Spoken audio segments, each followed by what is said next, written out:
To our honor. Unlocked.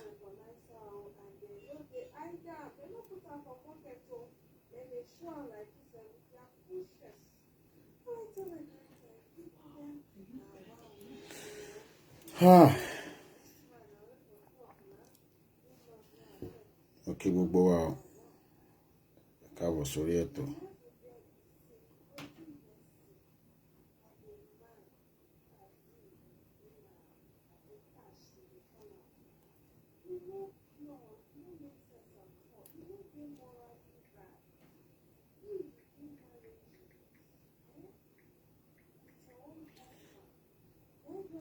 Mo kí wa gbogbo yín ọmọ Oòduà.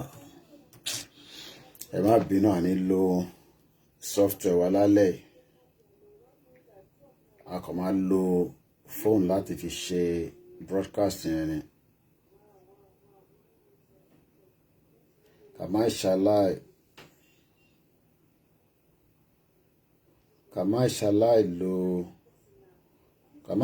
ṣe nǹkan kan ní àtúnṣe ní ká wá bára wa sọ̀rọ̀.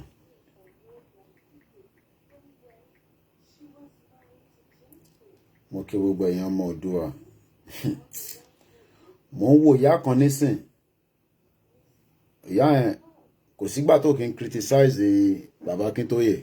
Ó rà pé ìyá yẹn máa ń mú kankan.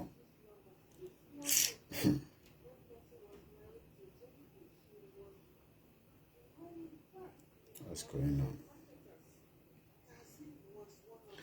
Gbogbo bàbá ẹ̀ ní fídíò ìyá yẹn bí kó máa critique sí a máa sọ pé a ní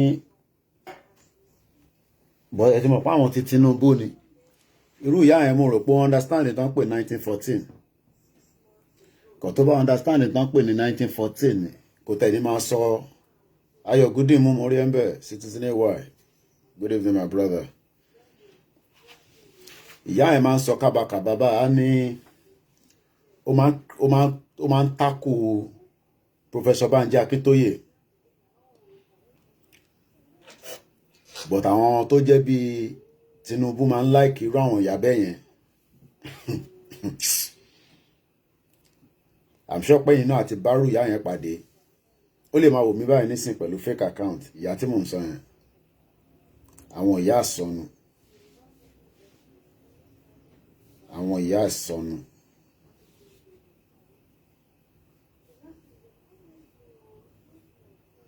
Àwọn ìyá àsọnù.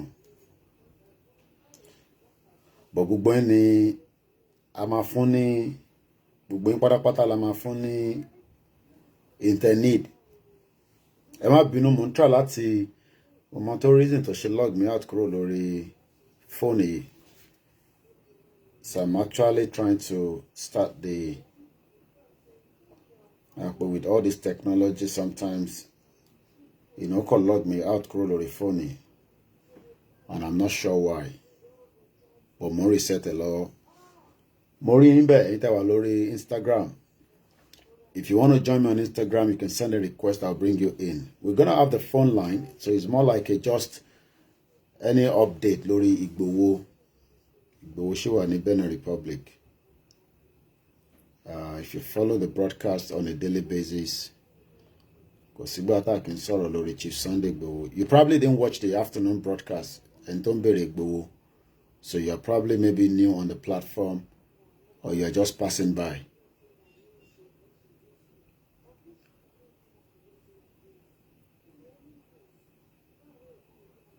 So if you are somebody that is current on this platform in Koluma Fweni as many updates lórí Chief Sunday Igboho. So, but if you are now coming and asking how is Chief Sunday Igboho, it shows that you are not current on this platform. So that is probably why that person is asking.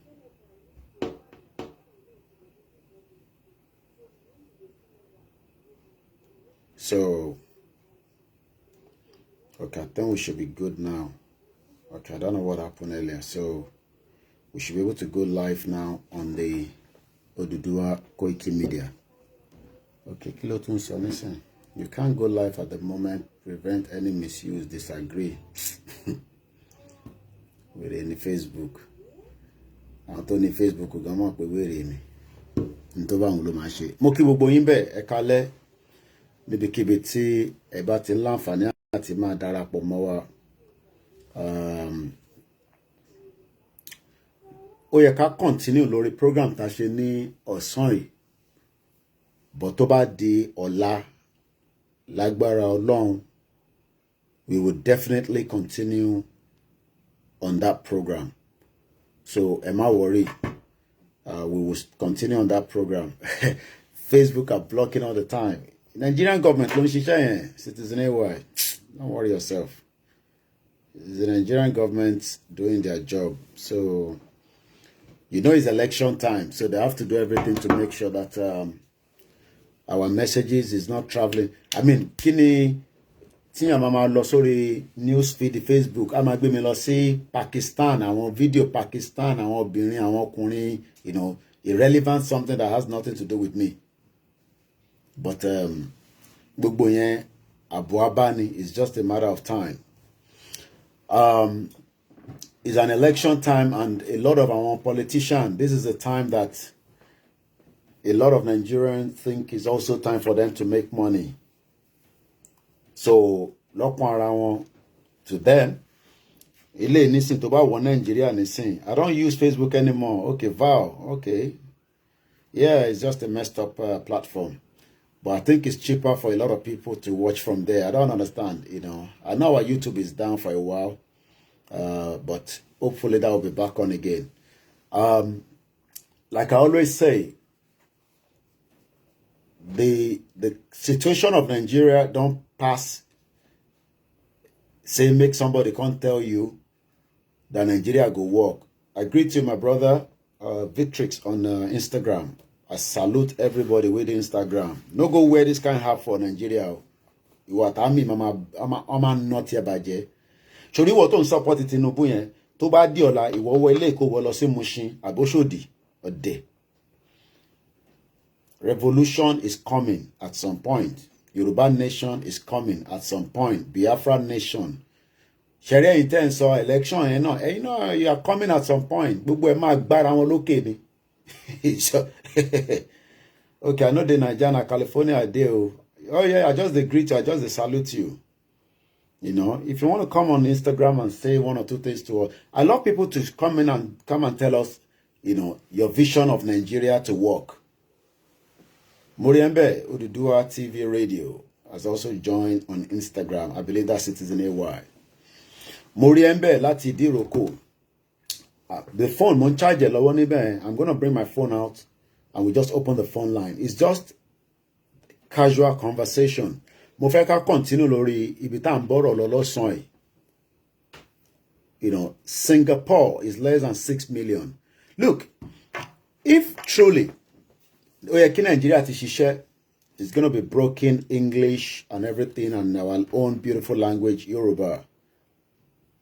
Kò jẹ́ ká máa struggle títí di wákàtí. But because Nigeria kò ṣiṣẹ́ for a very long time, just like the analysis that Mayegun was giving, you know, as well today. So, irú àwọn ìyá àsọnù, yeah, if you try wear this for Nigeria, kódà tó bá wọ ṣòkòtò yìí lásán, sórí ṣòkòtò tí mo wọ̀ yìí, wọ́n nù ẹ̀ tó yẹ pé mo rí ẹ̀bẹ̀sẹ̀ mo ti kí ẹ láti Ìdíròkò, mo kí gbogbo yín jàre èèyàn dáadáa.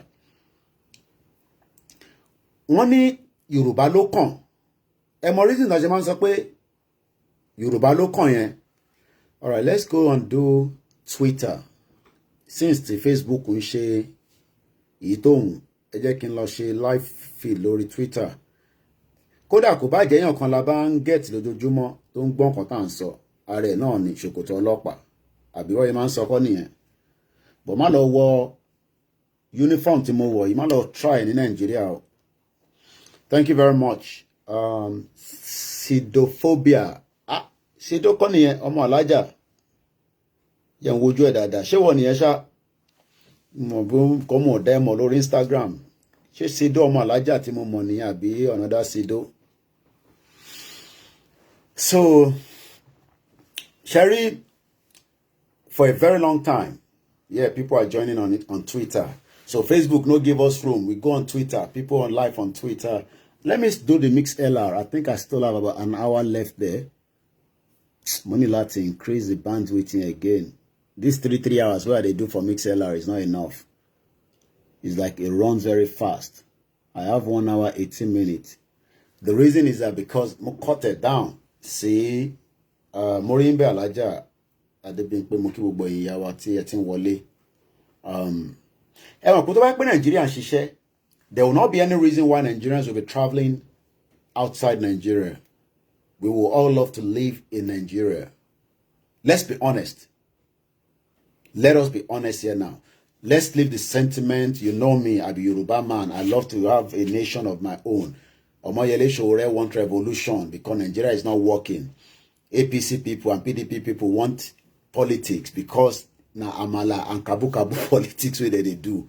Politics where they don't do, where they kill themselves, you know. On South Sira won, on ma feja won yon we, on ma mu won yon, on ma ja won yon, ni je ku je, on ma koko lo si, on ma koko lo teriba fún Buruji Kashamu, o ti lo nisin tie. Akala, o ti lo tie. You know those kind of politics. You know, amala politics. Morimbe, baba mi kanunwe. Let's start the mixer. We'll probably get maybe 1 or 2 people. But hopefully I will have to increase it. You know, we're just, you know, as a media, we have to cut down what we are doing. You know, these ones are not free. You know, like Facebook, the Mix LR, we are paying for it every month.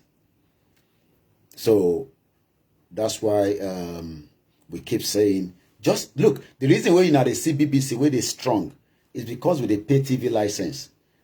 Morimbe, let's come back. Let's come back home. Let's leave sentiment about Morimbe Adekunle 9772 on Instagram. I salute everybody. I won't come on this platform every day. Look, I was listening to some of my broadcasts in 2020. Go on my Facebook. You can listen to it as an audio.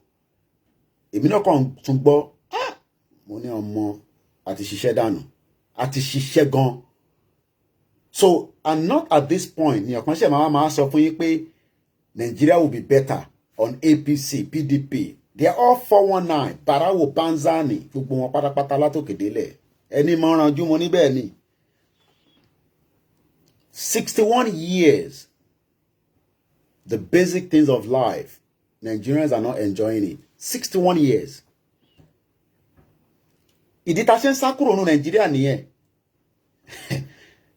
Those fire for fire broadcasts, no be today. Benny, Valojo. These are my brother. You know, they be Sowore people, but me I be Sowore as well. Me I Sowore they talk. Mo ṣì bá Sowore sọ̀rọ̀ lálẹ́ àná. Tí bá pè Sowore nso ma gbé call.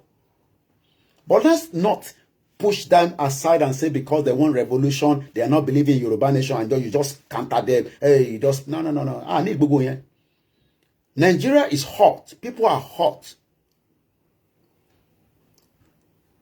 Because the government of Nigeria since 1960, none of us have enjoyed Nigeria. I am 40 plus. If I am lucky, I was watching Adam's Link. There's a guy that my wife, they watch. They call him Adam's Link. He can't read something, say, some of us don't want people at home to come to abroad. Can you come? Look, to back by visa, mak pada law. Ko japa ko dúró síbi tó wà. Tá bá sọ fẹ́ pé go back, tell them say no. Even if you don't have papers. Nigeria is dead. It's an evil country. Purposely done for that reason.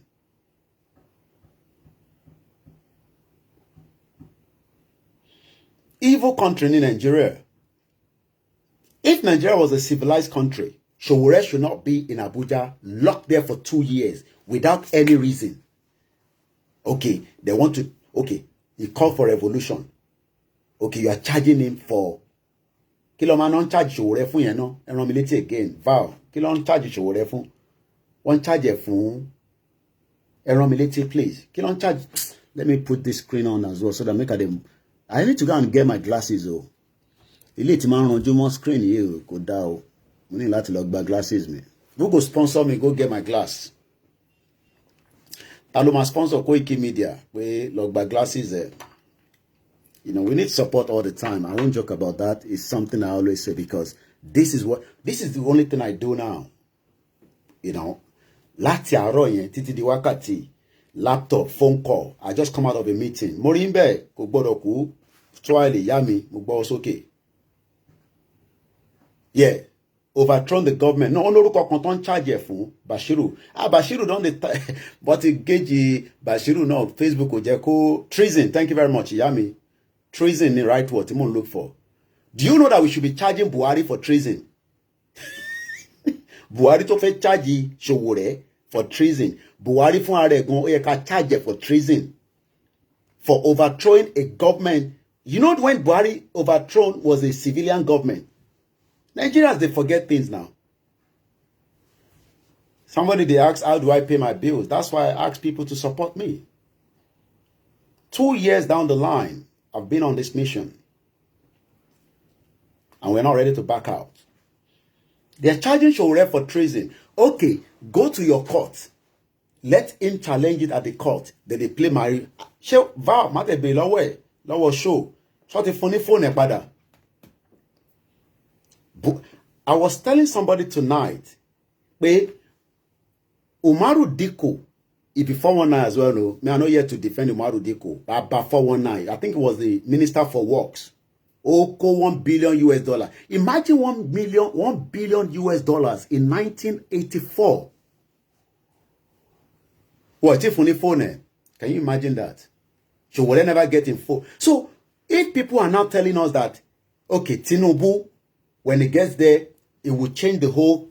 So might change the structure ni abi. No, can it Tinubu fe change? Yeah, treason felony. Yeah, that's, you know. I just monitor the comment as well because I can read the comments, but I need it on a big laptop. Tó bá jẹ́ pé Tinubu bá débẹ̀. No, iṣẹ́ wo ni Tinubu máa wá ṣe ná? When Tinubu becomes the president, or what job is he going to come and do? Somebody that cannot remember anything. It says PVC is expired. People get tired. Look, tó bá dé stage kan, sórí gbogbo akitiyan tèmi náà ṣe nísìn, another 20 years. Kò lè sí strength yẹn mọ́. Ma ní láti reduce it. If not, èèyàn fẹ́ parẹ́ dànù nìyẹn. Tinubu kò fẹ́ parẹ́ dànù ni.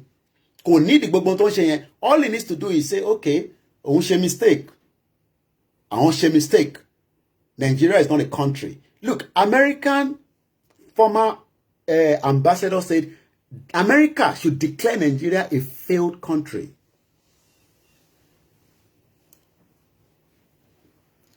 So, and I won't come here and lambast, you know, a religion, but in terms of the for a very long time, Molo Batok Payen, Sherry mistake town understand they think we hate Tinubu, we hate all the Yorubas that are supporting APC or PDP. No.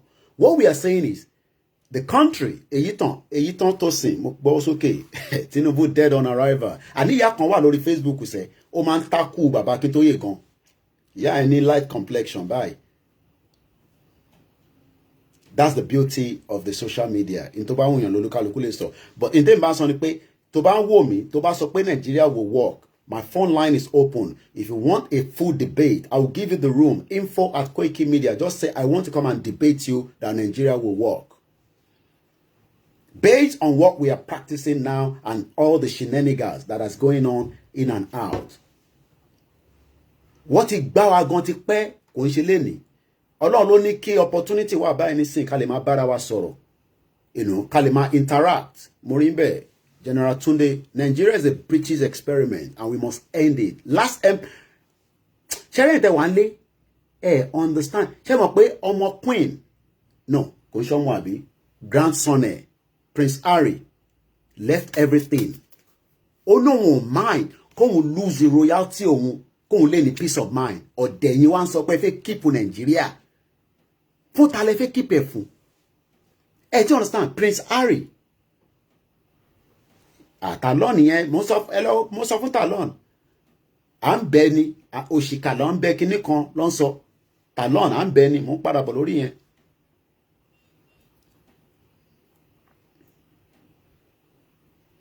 Ẹ ṣé gan ìyá mi Ṣọlá kò gbọdọ̀ kú mo rí yín bẹ̀. Jésù lọ́ba mo rí yín bẹ̀ mo kí gbogbo yín pátápátá. Tipẹ́tipẹ́ ni wọ́n ti ṣe mọ̀ pé gbogbo àwọn Yorùbá láyé jọ́hun tẹ́lẹ̀ olókòwò ni wá a máa ń ṣòwò ni èèyàn mélòó ló ń ṣòwò nísìn èmi gbọ́jú mọ jàǹkárá ni ibẹ̀ ni mọ́mísì tèmi máa ń tago sí tó bá dé láti Hong Kong. I'm talking about in the 80s.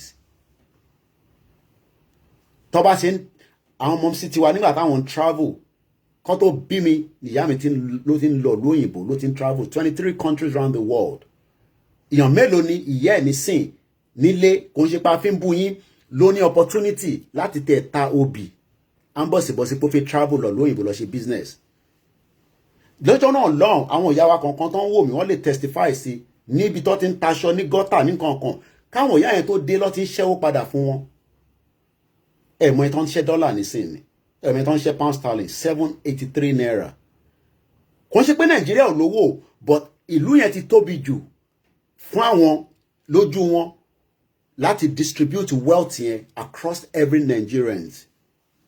Àwa dẹn tó ń jẹ ilẹ̀ẹ́lẹ̀ all over the world. Mo wo fídíò bọ̀bọ̀ kan láàárọ̀ lọ́sàn-án tí mo play ó wà nínú òtútù ní Turkey.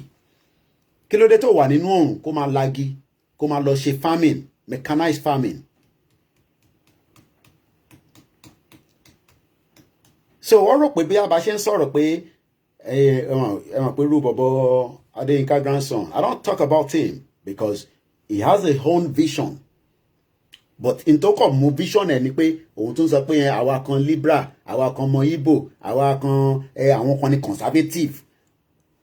ní káwọn àpẹ àníṣe Yorùbá fẹ́ dá dúró ìyẹn náà yẹ kí gbogbo á dúró lé lórí.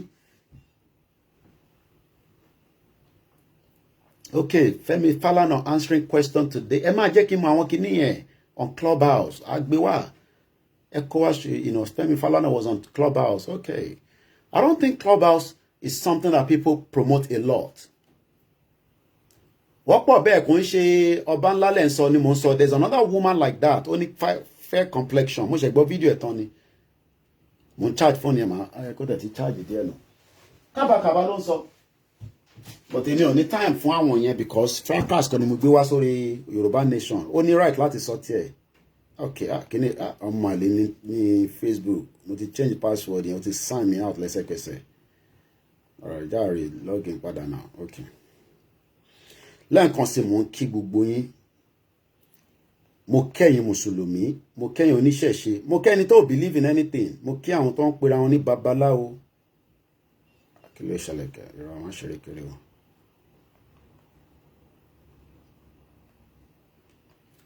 Tí Yorùbá bá dá dúró, a lè mọjú ara wa, a take ara wa. Kò ń ṣe Nàìjíríà tí kò ní àǹfààní kankan tó ń ṣe fẹ́ anybody. Who Nigeria help? Ṣẹ́rí gbogbo àwọn tó ń sọ pé Tinubu yẹn tó bá ṣí bọ́dà nísìn Amẹ́ríkà gbé kí ló ṣe tí kò jẹ́ kí n login kẹ́ láti change the password yẹn náà.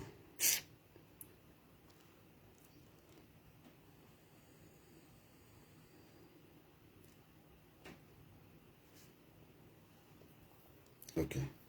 Wàhálà Adébáyọ̀.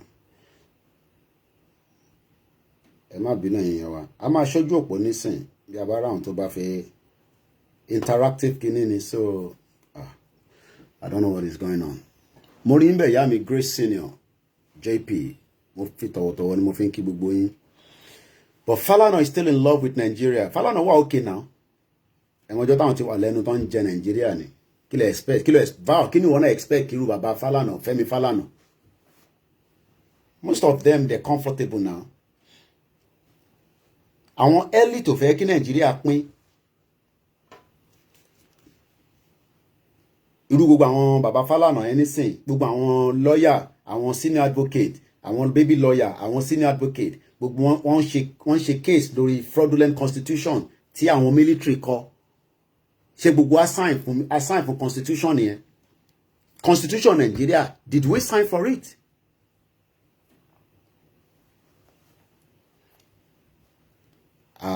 Well, I mean, hopefully when after his case, I would love to debate Adeyinka grandson anytime, any day.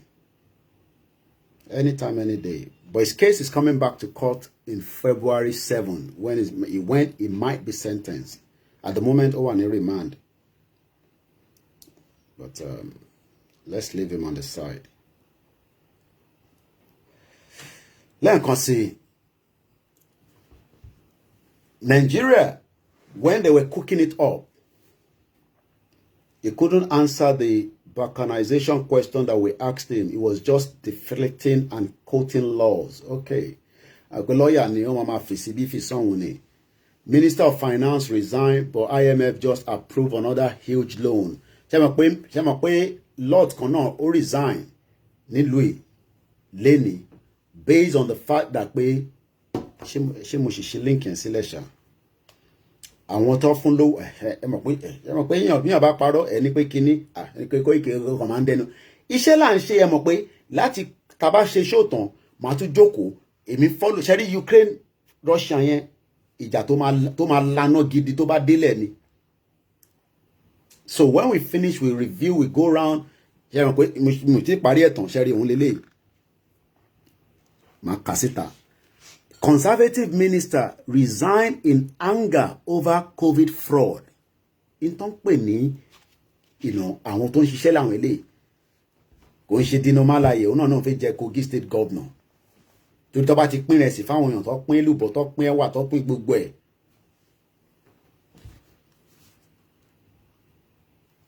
Let's hear him here.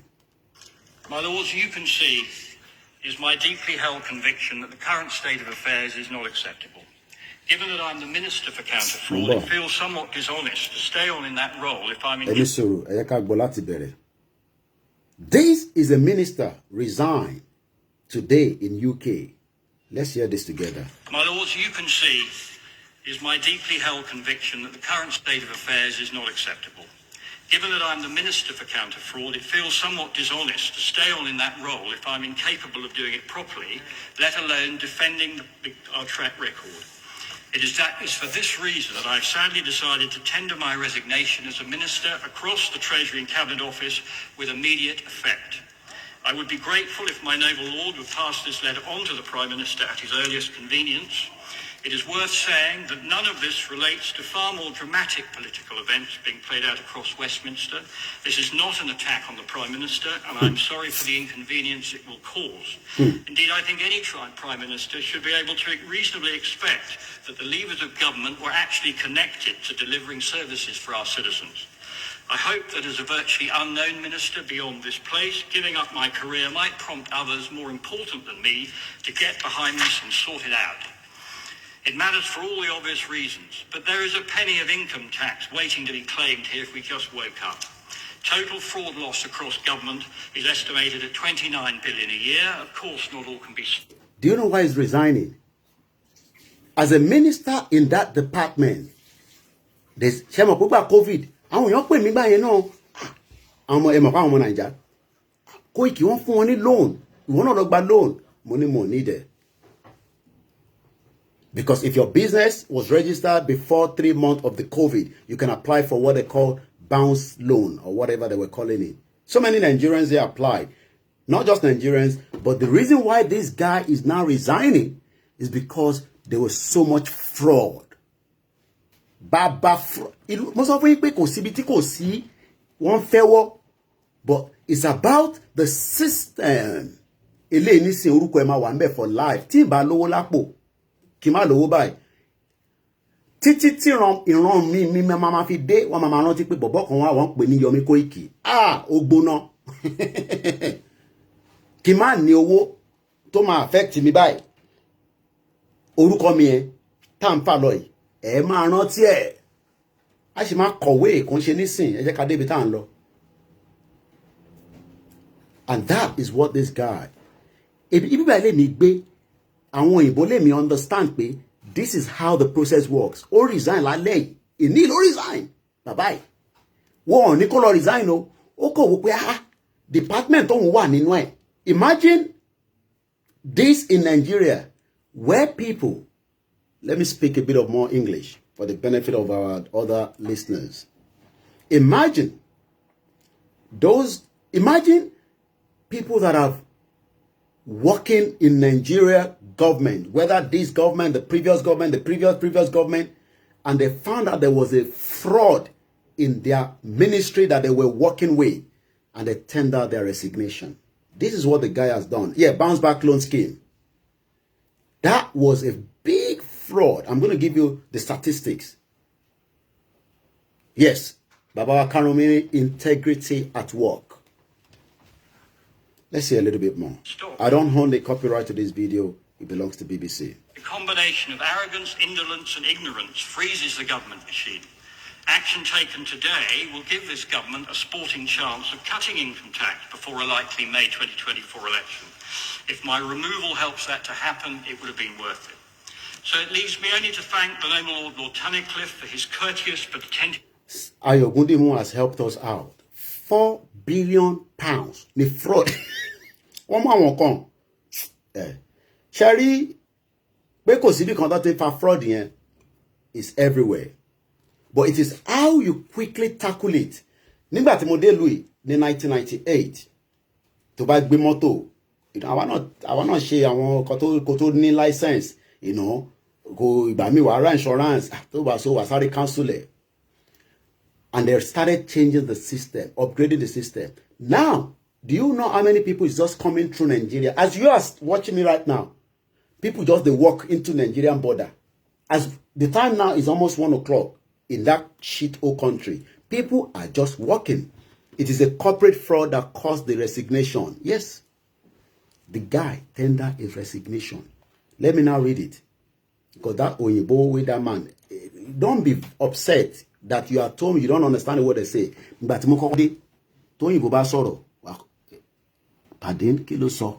but by the time you live with them, to buy what toilet Oyibo, igbe ma run ba je ni. Ṣẹ̀rẹ́ tẹ́ wà nílé lẹ́ ń pọ́n wọn lé. Ìyẹn la ṣe sọ fún yín pé ẹ lè máa wo àwọn Tinubu yẹn kẹ́ ní ẹ lè béèrè question lọ́wọ́ ẹ̀. Wọ́n béèrè question. Ibo ló ti rówó? Woman yẹn sọ̀rọ̀ lálẹ́. That same woman tí mo ń sọ ó dùn mí pé I don't know why I can't log in back to my Koikimediaoduduwa. Mo dẹ̀ ṣe change password. Woman yẹn sọ nǹkan kan lálẹ́. Ṣé bí mo ṣe change password mi ni? Ṣé mo input ẹ̀ dáadáa ni? Mélòó la wá ti gbé sórí báyìí tí orí ti fi máa di my God. Ó ní gbogbo business Tinubu ó nínú Nàìjíríà ló wà. Ẹ jọ̀ọ́ business wo ni Tinubu ní nínú Nàìjíríà? Ẹ̀yin tẹ́ ń gbọ́ wa. Okay, let me do something. Let me forget the password again. Something is definitely not right. I don't know what's going on. Business wo ni Tinubu ní nínú Nàìjíríà? Because woman yẹn claim pé Tinubu ní business ẹ̀kẹ̀rẹ̀ inú Nàìjíríà ló wà. Mo wá ń bi yín nísìn as a challenge. Business wo ni Tinubu ní tó ń operate? Iléeṣẹ́ búrẹ́dì ni, ṣó ní software ni, ṣé bí àwọn bí Facebook ni, ṣó ń ṣe content ni. I mean, gbogbo alamọ bí tí Richard Branson ti rówó ẹ̀. Àbí iṣẹ́ wo lòun ṣe tó fi ń rówó tó bá ń ṣe inú politics tó ti ń rówó? Ayogundimoni, we will never happen in Nigeria. Zero integrity. Since that I log in, article yẹn. A conservative minister in the House of Lords, Yokoni Afobaje of APC, Morimbe, Ubede tí wọlé, ẹ má bínú, àwọn tí ń Belgium omi ló need, omi pé èèyàn ti jẹun yó nìyẹn, àdúpẹ́ fọ́lọ́run.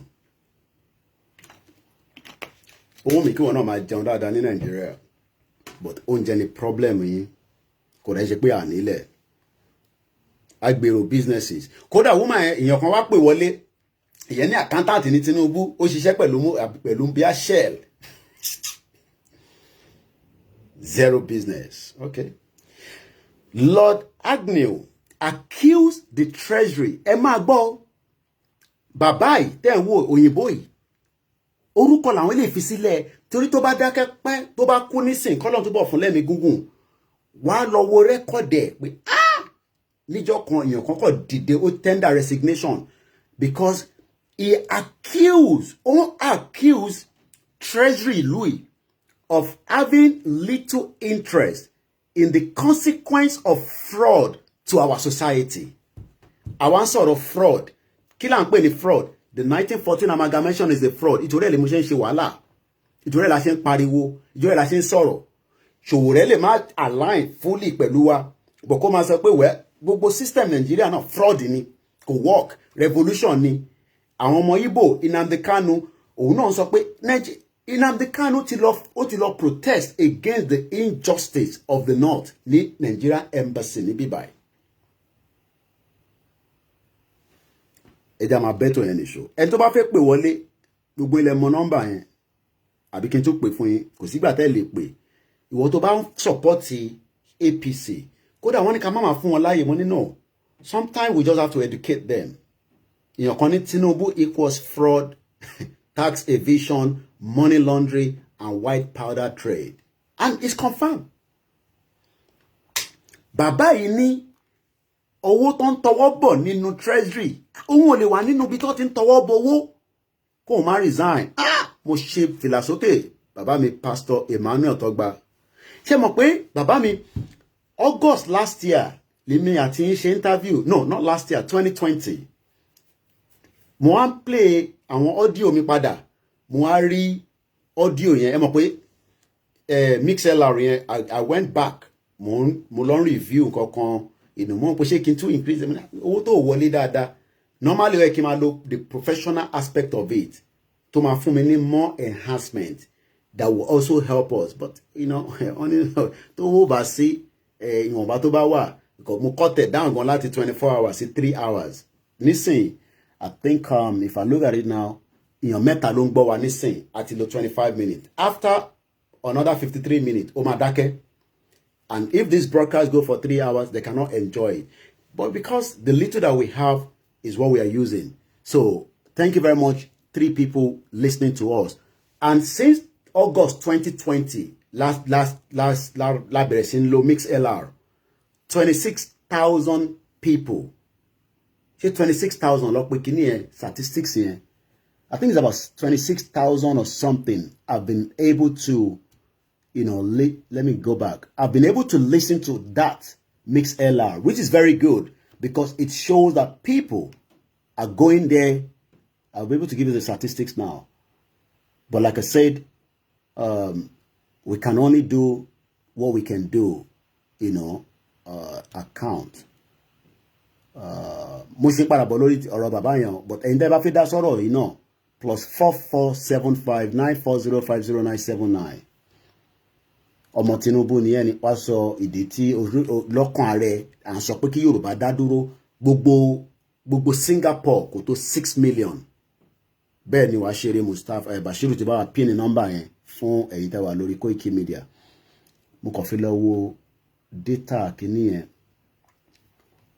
Now, Shonda, okay, go to my creator space. Okay, yeah, I might be able to say from here. Subscription, no. Profile, Shonda profile, account, name, change password. So it gives us, so it shows that the MixLR has been very good, since we started it. Mo wá lọ listen sí nǹkan tí bàbá mi tó wọlé nísìn Pastor Togba. I want to read vision yet. I think about 26,000. There are 26,000 people have listened, or 26,000 whatever. I can't remember. But bye. Ìdí tó ṣe resign ni pé ó ní òun ò lè jókòó síbi tí wọ́n tọwọ́ bọ treasury.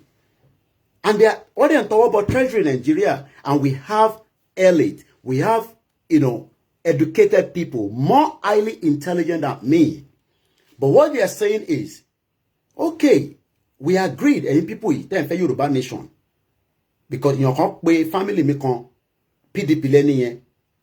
Ó wá ní ẹni yẹn wá ní kí ló mi pè ní yẹn. Yomi yẹn. ṣebí Sunday Igboho náà ti mú mọ́lẹ̀ sí Benin nísìn àní kò you know all this mindset of the people ìlú kan kó wá sínú Nigeria láti 1914 right is what they call fraud daylight robbery lóyìnbó ṣe fún wa ní 1914 okay let's agree pé tẹ́ fẹ́ jẹ́ ká padà sí 1914 ká padà sí ìgbà tá fẹ́ gba independent mo ti gbé lọ sí Lancaster House wọ́n ṣèpàdé ní 1957 1958 nínú òtútù ìgbà yẹn òtútù yẹn máa pọ̀ gan àwọn bàbá yẹn máa kó agbádá wọ̀ kankan right but in tí wọ́n sọ fún àwọn tọ́jọ́ wà lórí round table yẹn ni pé bẹ́ẹ̀ ṣe fẹ́ lọ selection yẹn o àwọn òyìnbó yìí à ní support yín o a máa support north Harold Wilson ó jẹ́ ká mọ̀ kó tó kú ní 2007 so ìyẹn di méjì now àwa ṣe election tó fún wa ní independent which is fraud but àwọn kan máa wá sọ pé àwọn Igbo ẹ mọ̀ pé gbogbo area yẹn ló ti máa ń takò pé Igbo ló ṣe kinní kan okay agree pé Igbo ní fault kátẹ agree pé Igbo ní fault right pé àwọn ló dá regional government yẹn rú ẹ mọ̀ pé I don't want to go into that area but people sometimes tend to ìyẹn làwọn kan ṣe náà wọn like àwọn Igbo but just for argument's sake pé okay I agree pẹ̀lú yín but àwọn àǹfààbọ̀ constitution tó fún wa ní ìgbà tá à ń bọ̀ ní 1960 yẹn wọ́n dà yẹn nù wọ́n gbé mi wọlé ó di pé ó ń lọ fìkì fàkà wọ́n bẹ̀rẹ̀ sí fọ́ǹdì kù bẹ̀rẹ̀ sí jáde kù ń jáde síra wọn kò sí tá à ń pè ní stability ní Nàìjíríà for a very long time tó bá bí ìwọ da ìwọ lọ́wọ́ fìlà tí mo dé ní Mushin lọ́la ara tí Nàìjíríà ṣe fún wa pẹ̀lú ọ̀rọ̀ military coup nìyẹn because wọ́n jẹ́ kí àyà àwọn èèyàn máa já ẹ̀mí àwọn èèyàn máa ń ṣe kìkà mo sọ fún yàn kan pé ìdí tí a lot of Nigerians ṣe ń bẹ̀rù Buhari kò ju pé in tó ṣe nígbà yẹn tó wá ní 1983 nígbà tí yàn bá lè kidnap èèyàn láti London tèmi wáyé Buhari fẹ́ kidnap èèyàn láti ìlú yìí ní 1984 so fear yẹn ó sì wà lára àwọn Nigerians tàbá ní kọ́ ṣe nǹkan wọn náà lè ṣe o military ti kó wa láyà jẹ tó bá jẹ́ pé civilian government là ń bá bọ̀ láti 1960 nǹkan àti bàjẹ́ gan àti ṣára wa àti fẹ́ para wa torí pé ànígbà but nítorí pé ìjọba military ni à ń lò bọ̀ kù kankan lọ ni tí kù kan bá wá báyìí kó tó fẹ́rẹ́ kù mí àtúndé kantakú àtúndé títí tí olórí burúkú Babangida ṣe mọ̀ pé Babangida yẹn nígbà táwọn kọ̀ọ̀kan jáde irú Délé Gíwá yẹn Babangida dẹ̀ rán lẹ́tà bomb ẹ mọ̀ tó ń pè ní lẹ́tà bomb ni ẹ mọ̀ pé ìjókòó pé wọ́n tẹ̀ fi send the parcel séyàn ó dẹ̀ ní nǹkan tó yẹ pé tó bá ṣe báyìí ó máa explode ní boom ní 1986 the same thing tí Buhari náà ṣe ní 1984 láti fẹ́ kidnap èèyàn so àwọn ará bíi ti make attempt kan tí now la lè máa review ẹ̀ pé ọmọ so nísìn tó ṣe pàtó ẹ mọ̀ pé nígbà tó pàtó lọ parí tilẹ̀ ó dùn mí wọnú egungun nítorí pé a ti ń bọ̀rọ̀ Yorùbá nation bọ̀ kò ṣe pé ó support Yorùbá nation now wọ́n yẹ pé Tolúlọpẹ́ works in the Nigerian Air Force àbí kílẹ̀ ń pè as the first combat helicopter pilot but ikú yẹn dùn yàn for the fact pé ọmọ 24 years old ṣẹ́dẹ̀ mọ̀ pé ẹkún Tolúlọpẹ́ tí mo lọ sùn òun ló connect mi àti Igboho papọ̀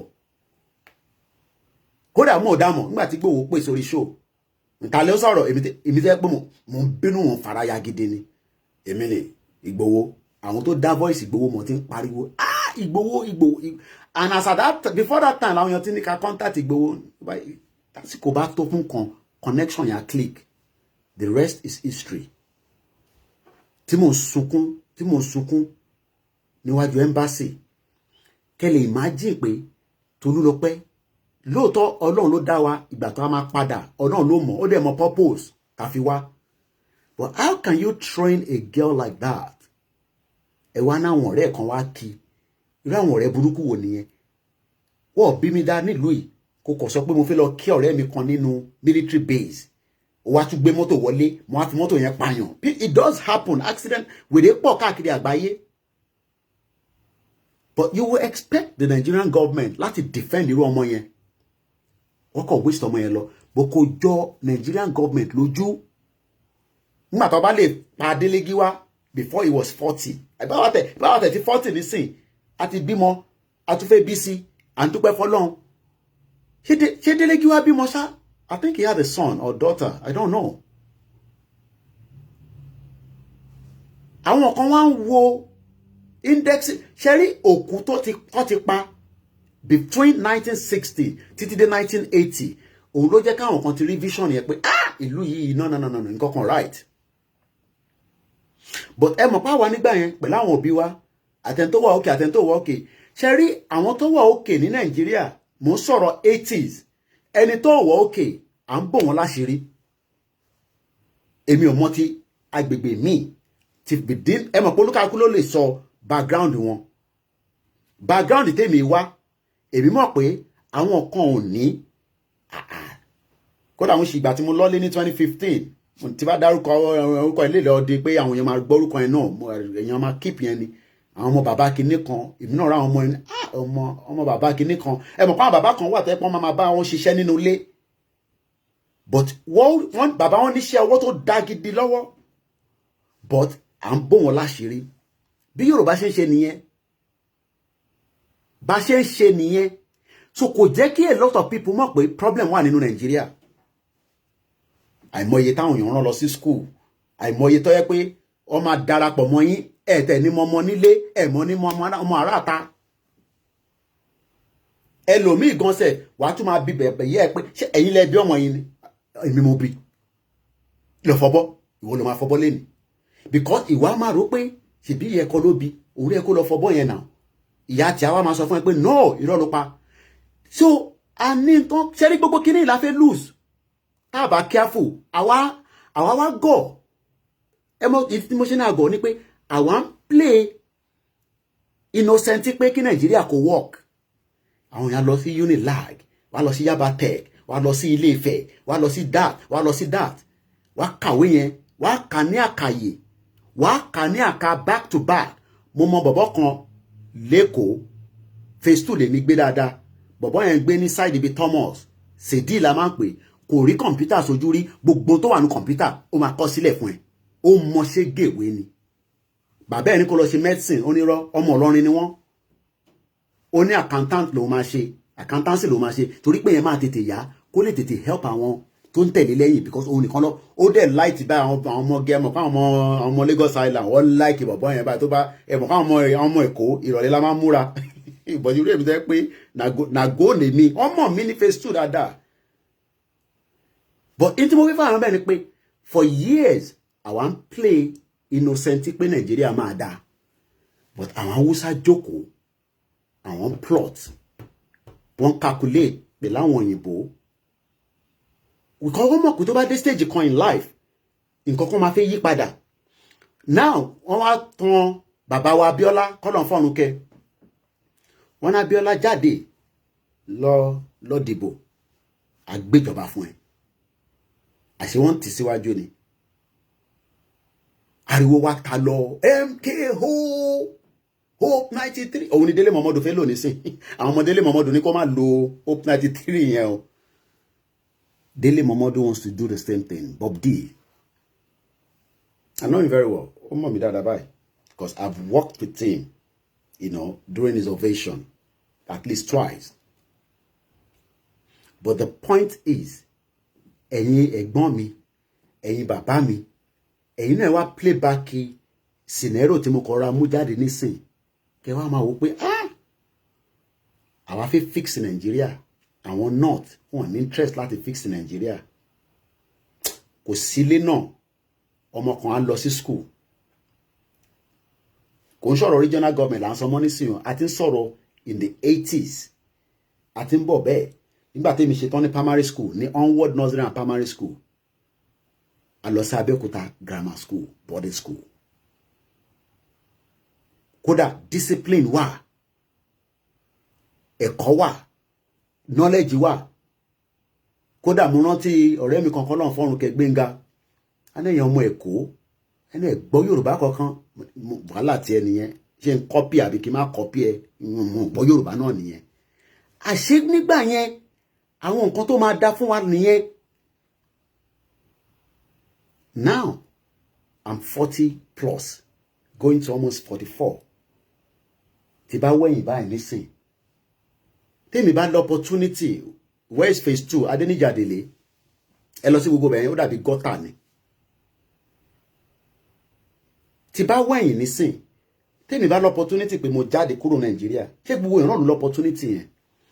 Àwa rò pé okay, fair enough. Election 93. What dalagbonu? What ṣe gbogbo ẹ̀ báṣubàṣu? I think 93 I was in GSS 3. So sometimes people, at least I to get the point say bye bye. So I need láti padà síbẹ̀ mọ́. But kíkọ fún yín ní breakdown quickly. He accused the government of making schoolboy error by giving loan to 1,000 companies who were not trading before COVID struck.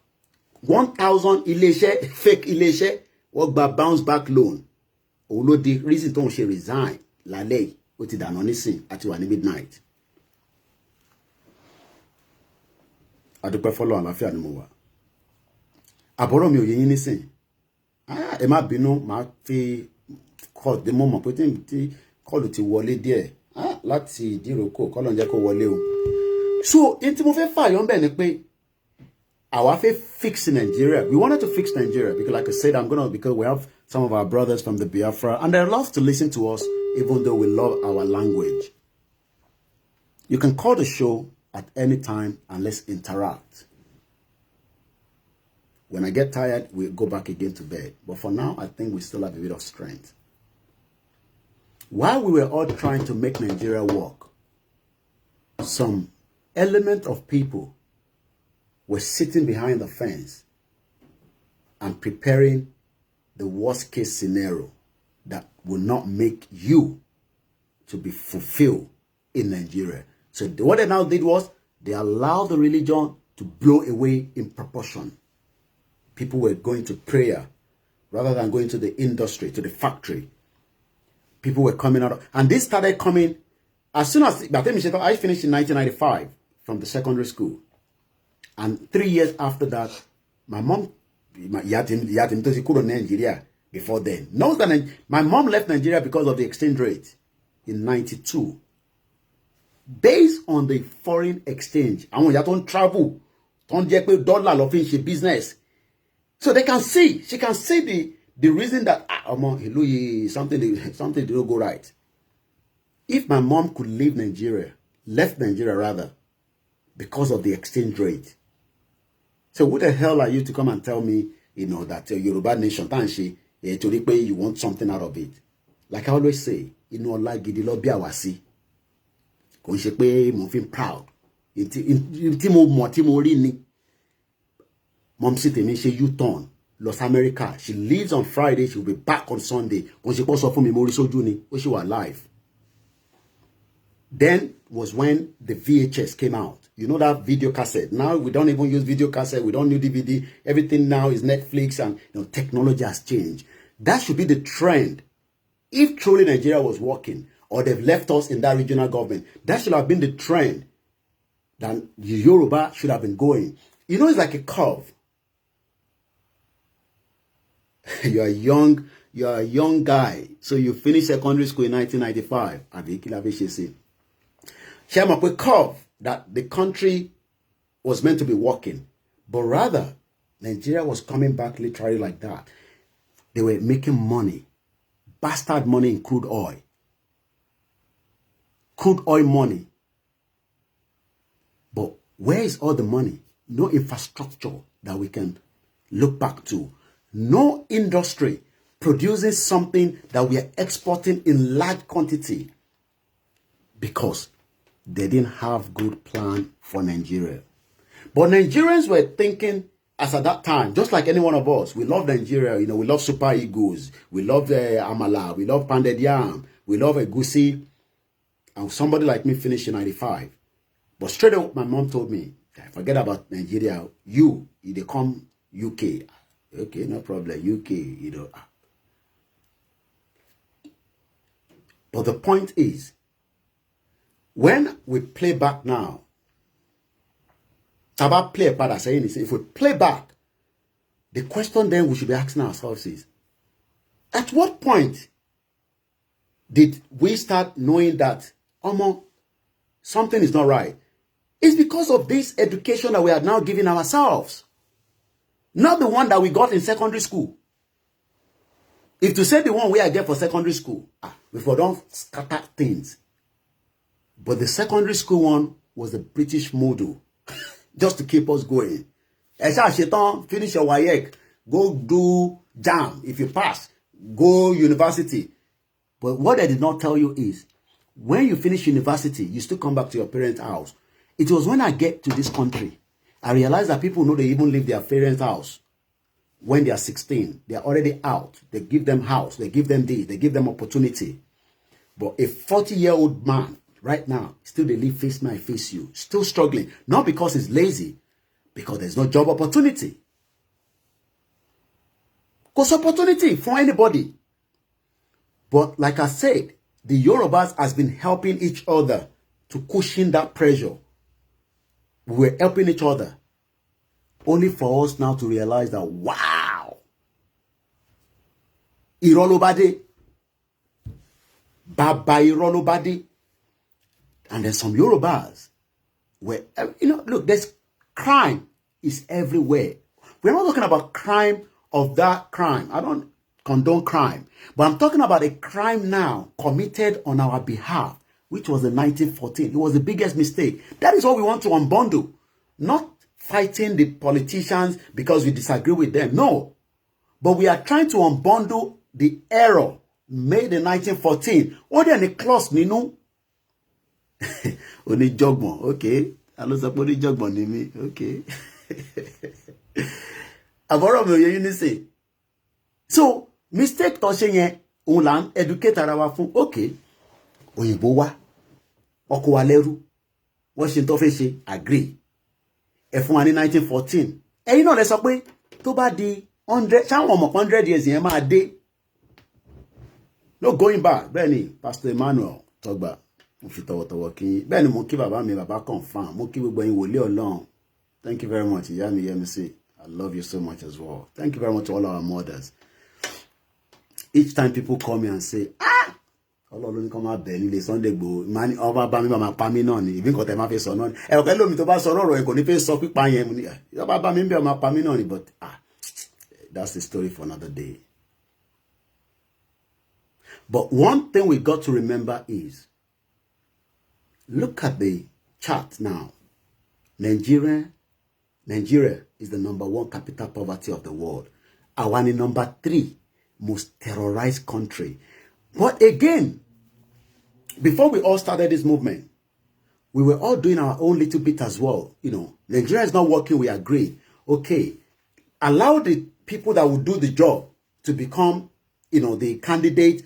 No, it doesn't work like that in the politics of Nigeria.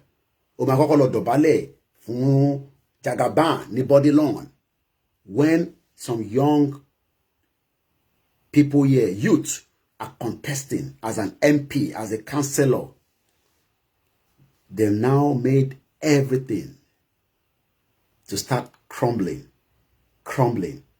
Inflation kicking in. We're borrowing money, And I remember, one of my uncle, and kuku ni family here, ajo wa ni phase 2 ni.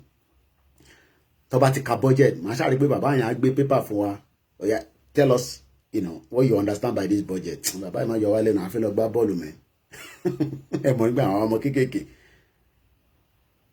But now I realize that, wow, what is shaker fún wa bàjẹ́? People like us can feel it more because we saw, the trend within our family in terms of, wow, a family that was well okay. At the end of the day, when I look back at some of my cousins, my nephews, my stepbrothers, each time I go back home, I get hungry because they're living in an environment that we are not meant to be living as Yoruba people. Not that they're lazy. And when they marry, you know, when you go back home, people are excited to see, what man do. You're me. Yeah, I'm a miss. But you come out with my my show. Like the gutter, letting she business. Hello, sí kilo. Bí ṣe fi àgùdà sílẹ̀ ní 14 years. Nígbà tí ma padà dé ní 2015, my first trip back to Nigeria. But I'm more excited. But that's why I said all the time, tí bá ń ṣe program, tó bá send the video sí yín, ẹ má wo àwọn content tó wà nínú video yẹn. Surroundings ẹni kẹ́ máa wò, ẹ mọ̀ pé a wà ní bàbá dark age. Not that we didn't have the money, not that we didn't have the experts, not that we didn't have those that are intelligent, but the North and some crooked politicians in the Southwest, the Middle Belt, the Southeast, but now cronies want to join you. They want it to work. Because if not, we should have a lot of companies operating everywhere.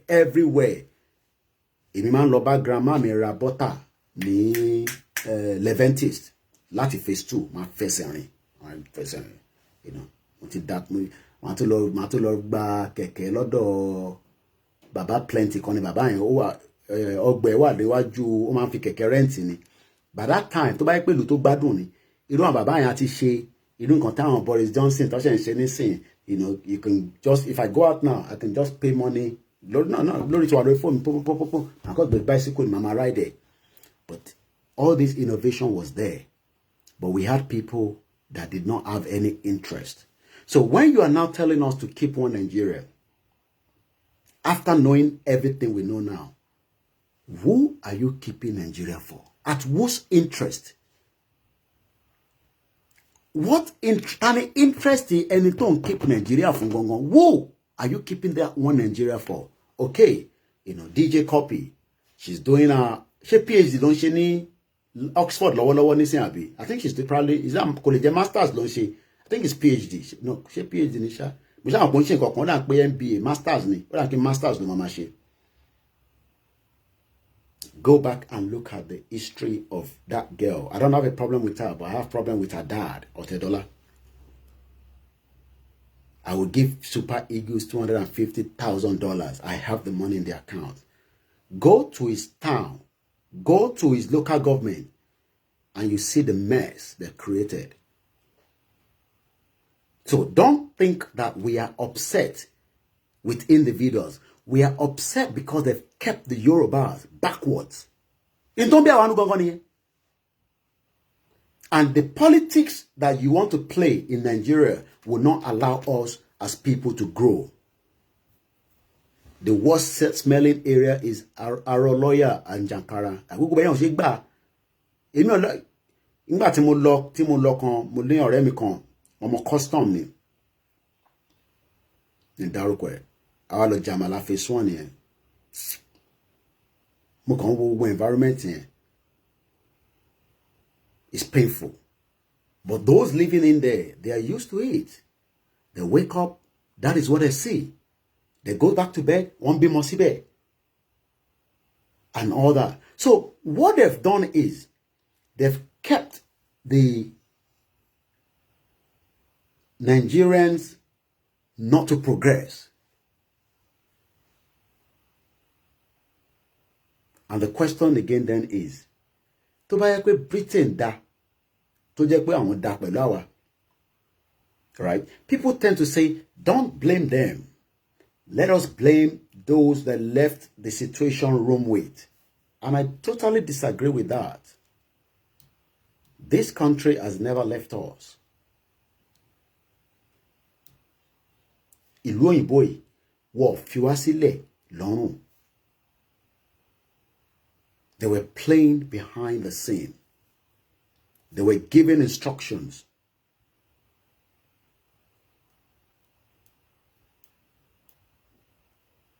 And that instruction is what we are now trying to reverse. Look, I'm a humanitarian person. I don't want people in the north to be killed. You think it's good for me to sit here in a civilized society that I've lived for over 2 decades and get to hear that people get killed for a terrorist? Elowo Berekete, a DSS guy that picked people that are terrorists and they release them back into the society. That is the Nigeria that you are trying to keep. I understand you might not like some of my presentation. Maybe you mean like, Bishen, sorry. No, we are all different. I'm not Mayegun. Mayegun is doing his own in a different way. Likewise, all the other platforms. I'm doing mine out of some anger in me, knowing that we are backwards and we should have moved more than where we are now.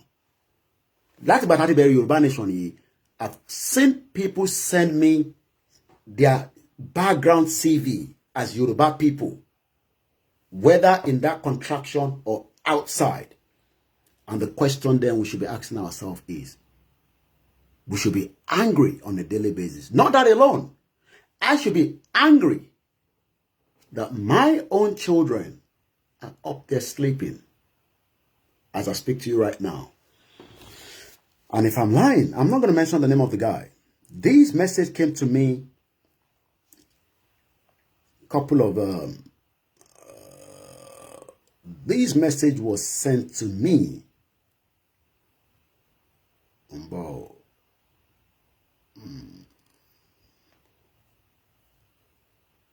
I think on the Saturday, this Saturday, we have a caller coming from US.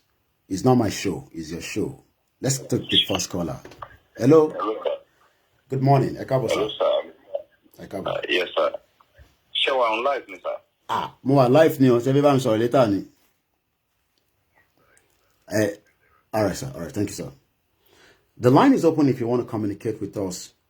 This person sent this message at 17 minutes past 2 a.m. local time, I believe, in Nigeria.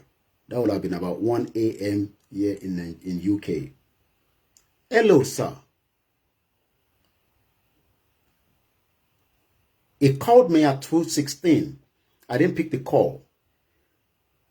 Then he sent the message at 2:17. Good morning, sir. I did not respond. At 4:12 a.m. Hello, sir. Because I was not on. I was not online. Then at 9 minutes past 5, he eventually had to come and tell me why he has been calling some 3 hours ago, and which was my daughter was rushed to the hospital early this morning. Why do you think he was calling?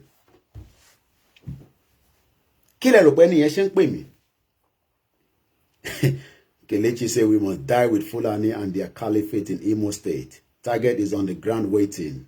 I trust the Biafra. Why do you think this person was calling me rather than calling the public hospital? Somebody said money. Nothing more than that. Bashiru Mustafa said money for help. That is why I get angry as soon as... And if you need to go and watch my very... Okay, I have to go and look for that video as well myself. The first video that pushed me out. I was like a wild person. My in-laws were scared. Yomi. They were calling, people were calling each other. Something is wrong. And you know why? The person that was attacked is not even a Yoruba man. I think he's from somewhere, Port Harcourt area. But he lives in Akure. He's a motorbike, 18-year-old. Kiloroko James, his name. So, and it all sent message here just to finish that area. Was just calling for maybe 5,000 naira. 61 years. We've not been able to fix a standard hospital that he could have called, that my daughter at home is not feeling well. We haven't got vehicle. And that's it. So you must have the human sympathy. Because if he has the money by working where there's industry that I can see, and he called me, yes, some of them we can talk about if I know pepper soup and all that. But if we can see that there's opportunity there, if they call us for money, we bounce it and say, no, there's no money. Man. But truly and truly, we know there's no job.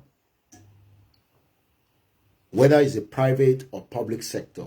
So, but a lot of people are now saying, Rome was not built in one day now. We will fix this with politics. And then I say, no. We don't want to fix this anymore with politics. As you could fix it, but politics has stopped. And that is why we are saying, election is not going to hold. You might be asking, how is that going to happen? I'm not doing Netflix. I'm not going to tell you that here. If they like, let them try everything. 2023 will be very, very hot. I've said it so many times, and I still stand on that word. Some of us are prepared for whatever the worst case scenario is. Some of you are not prepared. That's why you keep wondering, show my bossy, she couldn't bossy. Fight to finish, Lawa.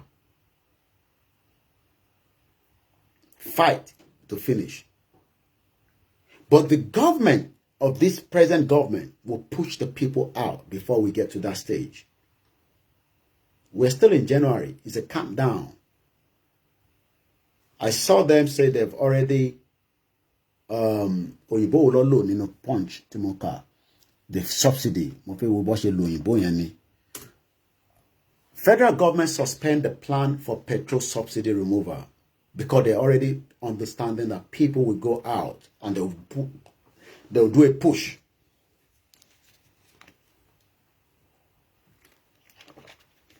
It's on the news. Federal government suspend the plan for petrol subsidy. But it only change anything because already Nigeria is boiling with so. Do you think the guy that called me, he probably maybe tried 3-5 people, and yes, they only tried 10 people and 5,000, 3,000, normal. If they have the people they can call. But let's assume now that that person, eventually it's okay. She's okay. I did what I can do. I'm not asking for money on his behalf here. That's not the point. Imagine that girl died in the process of him trying to get hold of me up to that period of 4 hours. People are hungry at home. Not just from the southwest. Even the north is angry. I agree. Because we know that the north has been almost invaded by the Fulani as well. But they are all working in. Look, there's no difference between them. So if I'm saying I have sympathy for them, it's because I'm a human being that have sympathy for humanity. They don't have that. Do you know that a woman, if you go and look on our timeline, Emma Lower timeline here, we post a lot of things there. That is where you will get everything. People do, but then Emma Losibe, Koikimediaoduduwa page or Koikimedia. I post a lot of things there that you can extract and then you can read. A woman was selling her body to the terrorists in the north for 50,000 naira. She cooked for them, they sleep with her. And that's why I now realize that these animals, when they come out of the bush, they're looking at our young girls that they want to rape. And we have evidence of that because some 4 weeks ago, what ba obìnrin méjì sùn 16 and 15 what fight disvirgin them. If you don't understand, imagine that was your daughter. You see why I get angry when I'm on my program on their full the other way around. Imagine that is my own girl, that a terrorist, maybe she just went to Nigeria and she got into that church to pray or in that mosque, and the terrorist came in, and right inside the church, she was this virgin. Hey,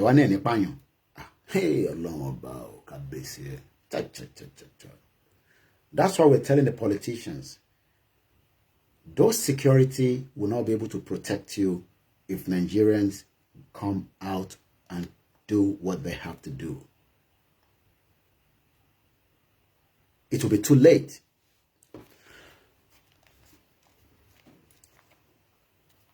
As we continue with the program, okay, we have a caller that I've called as well. Let's see, 212. I guess so. Let's see if you can answer ringtone or let ring daddy. Anyway, I'm trying the person back. Hopefully they'll pick up. Or Morocco 212. Anything Morocco, it is soon.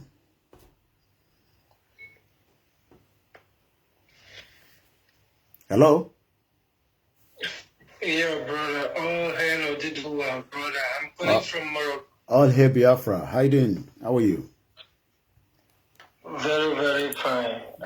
Very, very fine. Go ahead. You see, where I'm calling, I'm seeing you now talking about your age. Yes. This is the time we needed the situation in Nigeria to be solved.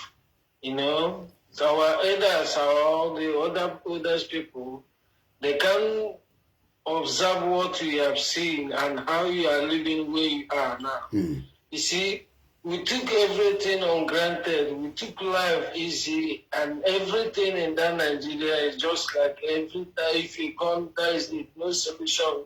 I know.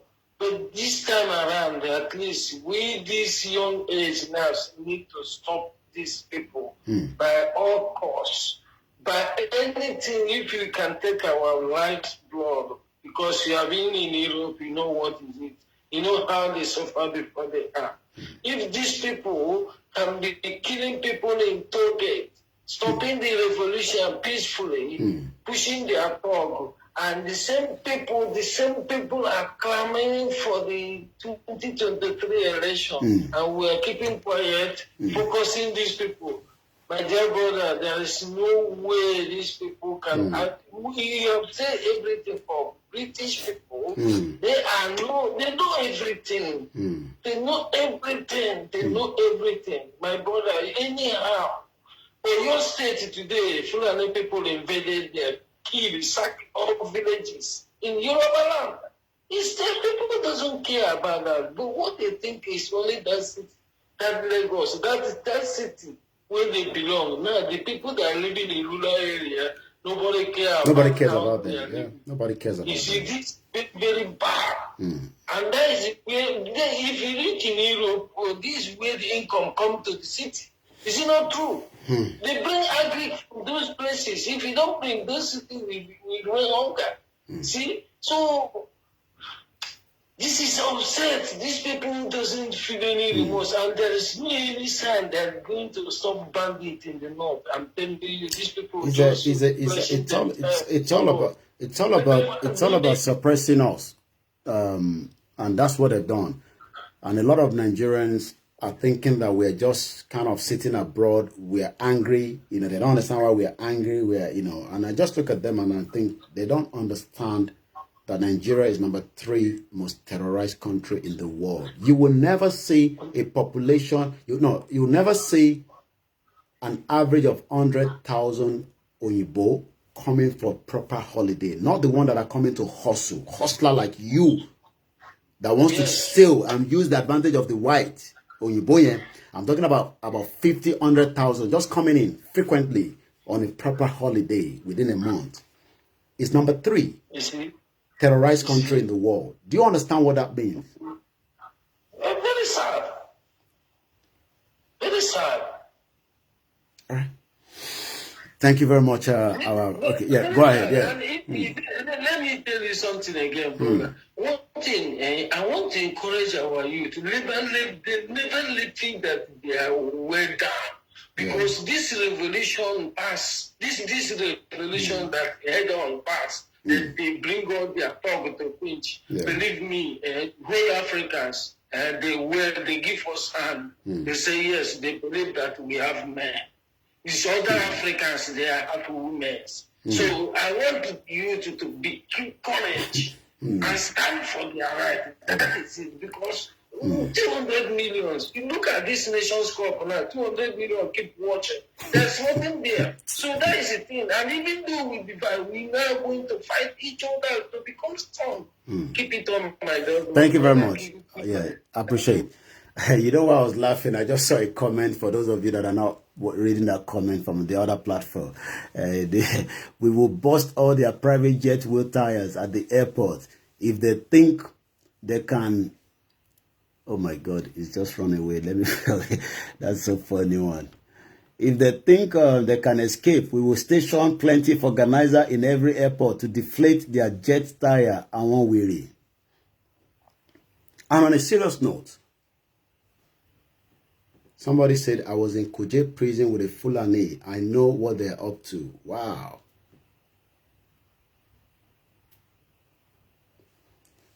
Look, we love you. I mean, you can enjoy life as you're saying yourself in the university. You will understand life by the time you come out of that university. You will be on your own without any help. Not that we don't have a government, but the government care less about you, not to talk about those of us outside the country. Itunu was just 21 years old. If Nigeria was working for her, she would not go to Ivory Coast. She was from Ibadan. And they left her to die. She was crying for help for more than 6 months. Remember that girl, Itunu? You know, we forget things. There's so many people that are dying every day in that shit old country that, you know, people something like, Tatulunje. But by the time I show you that picture now, you remember her. Even Google remembers her. Right there. Image. Remember her. 21 years old. She was killed. She asked Abike Dabiri, that 419 Ikorodu woman. She asked for help. If I don't greet anybody, I go greet my mama will born me. I don't see a comment. Welcome on board. She was killed. 21 years old. I asked the question, nobody answered. I think there was a picture I saw that, you know, with a baby in the house. I don't even know whether that wife is still around. It would be nice to just have an interview and get her to speak.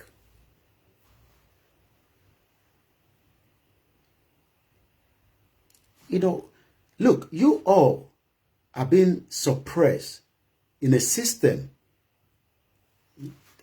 One of these is like this, you know. Put on a military outfit, camouflage.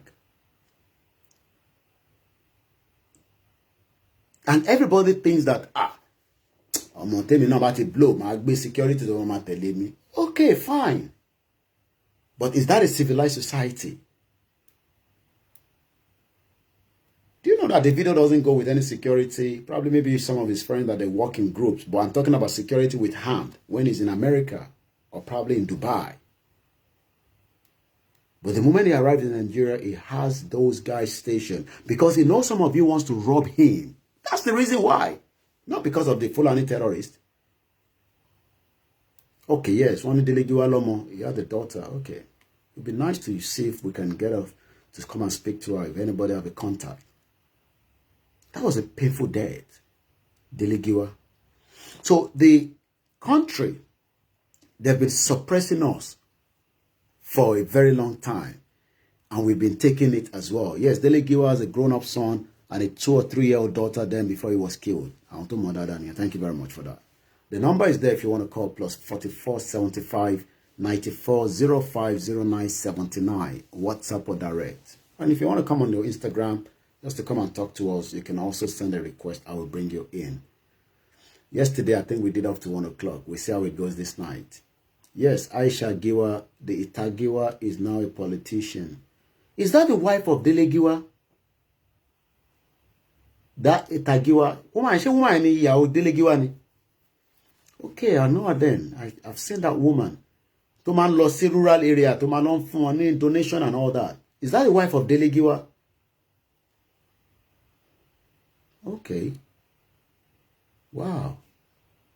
I didn't know that. Okay. It's good to know.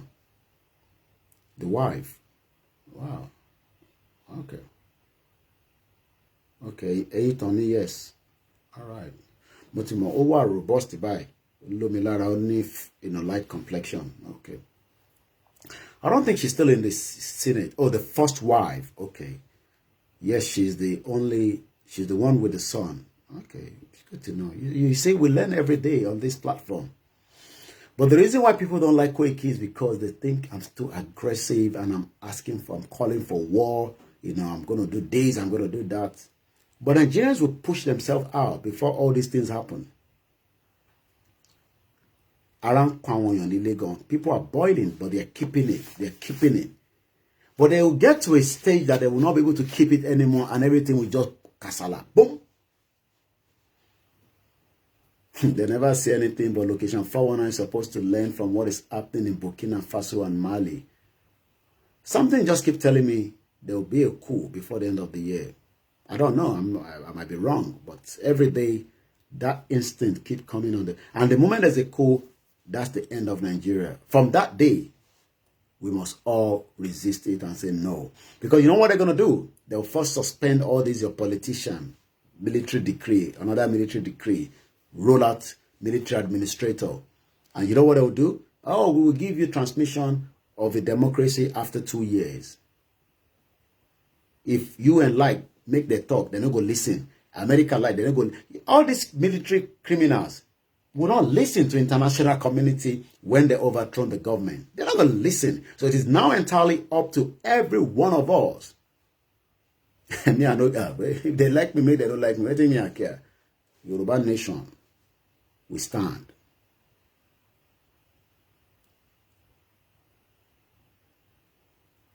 Something keeps telling me that before the end of the year. And you know why? It's just to do a lot of cover-up again. Military coming, they will burn everything down within those inner carcass. Document, files. Snake will be chopping money. You're not able to trace anything. And they will use that to wipe off all the bad things APC have done for 6 years. I don't know. Something just keeps telling me that. If military coup happen, who is to know? But everybody will draw. He will. Anyway, somebody said we deflate his private jet. He will not be able to run away. But but Pastor Paul at the Pharisee said you can use Okada to get to Benin Republic. You can use a flying boat. Okay, we have another missed call. 6. Wow. I'm calling you back, sir. 218. What country is that? I think that's I can't remember all this country. I'm playing part if you're still live with us. I don't know why it's not ringing out. But I purposely do that anyway, because if not, we'll be disturbing the whole house. Ekawo Soreto, welcome on board. Okay, maybe this person just they do testing. All right.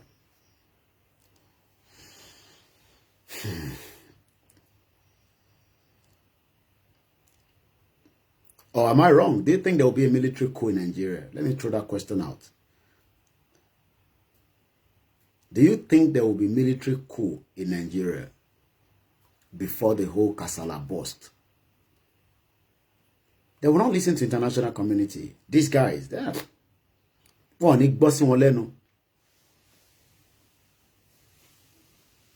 Nigerians, especially the youths, don't let politicians waste your life and your energy. It's not worth it for them.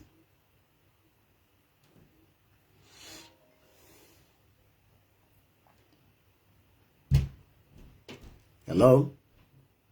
This one is not coming through.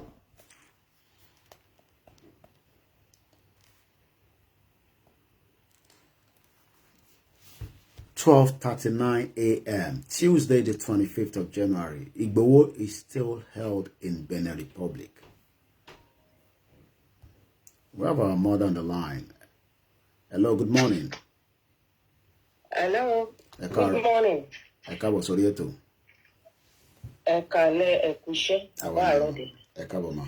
Eba Adasi. Okay, 218 is Libya. Okay, Shekani. Okay. I want to come confess, can understand. Okay. We can, I believe, lefi taratara blame our British. Okay. About we colonize, even the colonizer America. Okay. Our America, the joke will see Benin forever. We're going to be their slave. They take their stand. Nigeria, after independence, we failed to grow up. It's like having a child. So by this stage, that child have to grow up. Okay. You don't have to babysit that child forever as a parent. Okay. Stage in Nigeria go through. They never. Even if it's British, if you want less, I know they have, some impact on us. If it's British, if you want less, even if Tabaduro Sibe, we could have been better off than this. But we never grown up because the stages. Our generation can what build. Our generation can what destroy. Our Hausa Fulani, they destroy the nation in collaboration with our fellow, Yoruba people. So they are the backup for them. Okay. This generation, a lot of people, they've learned, they are educated, possibly getting out of the country. Only no. Okay. They see what is going on out there. People continue this way. Okay. This is the stage, our, and the generation, because we have awareness. I go home quite often. What is going on here? But sometimes the man will click into them. They don't see the reality. They believe that's the norms. Oh, normal now. That's the way they live their life. But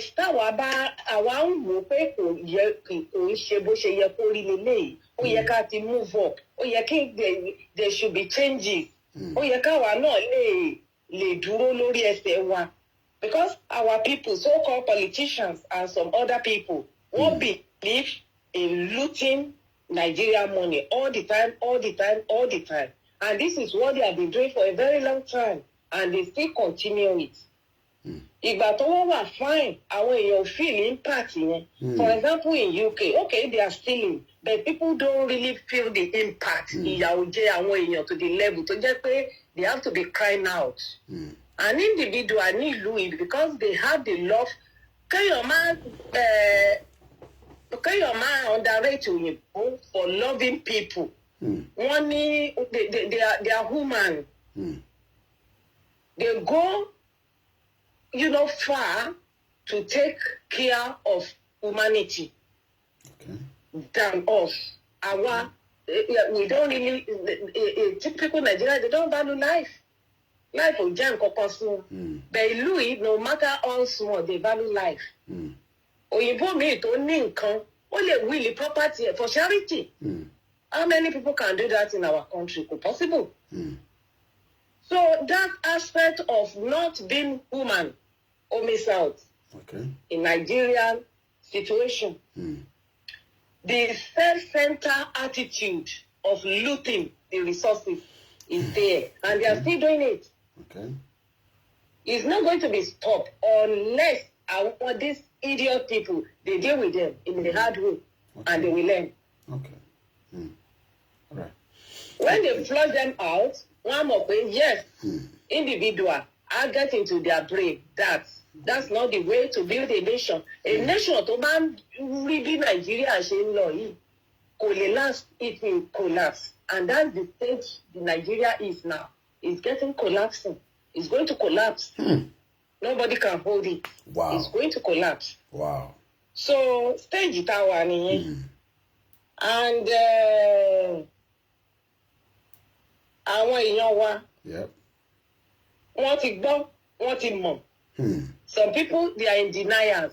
They don't want to accept. Take it. Yeah, they're worried. It can never work again. I get to a stage of, he has fallen apart. Then they are still in that system of stealing, looting, believing pé àwọn kan ní baba sale. That's what they are doing, which it shouldn't be.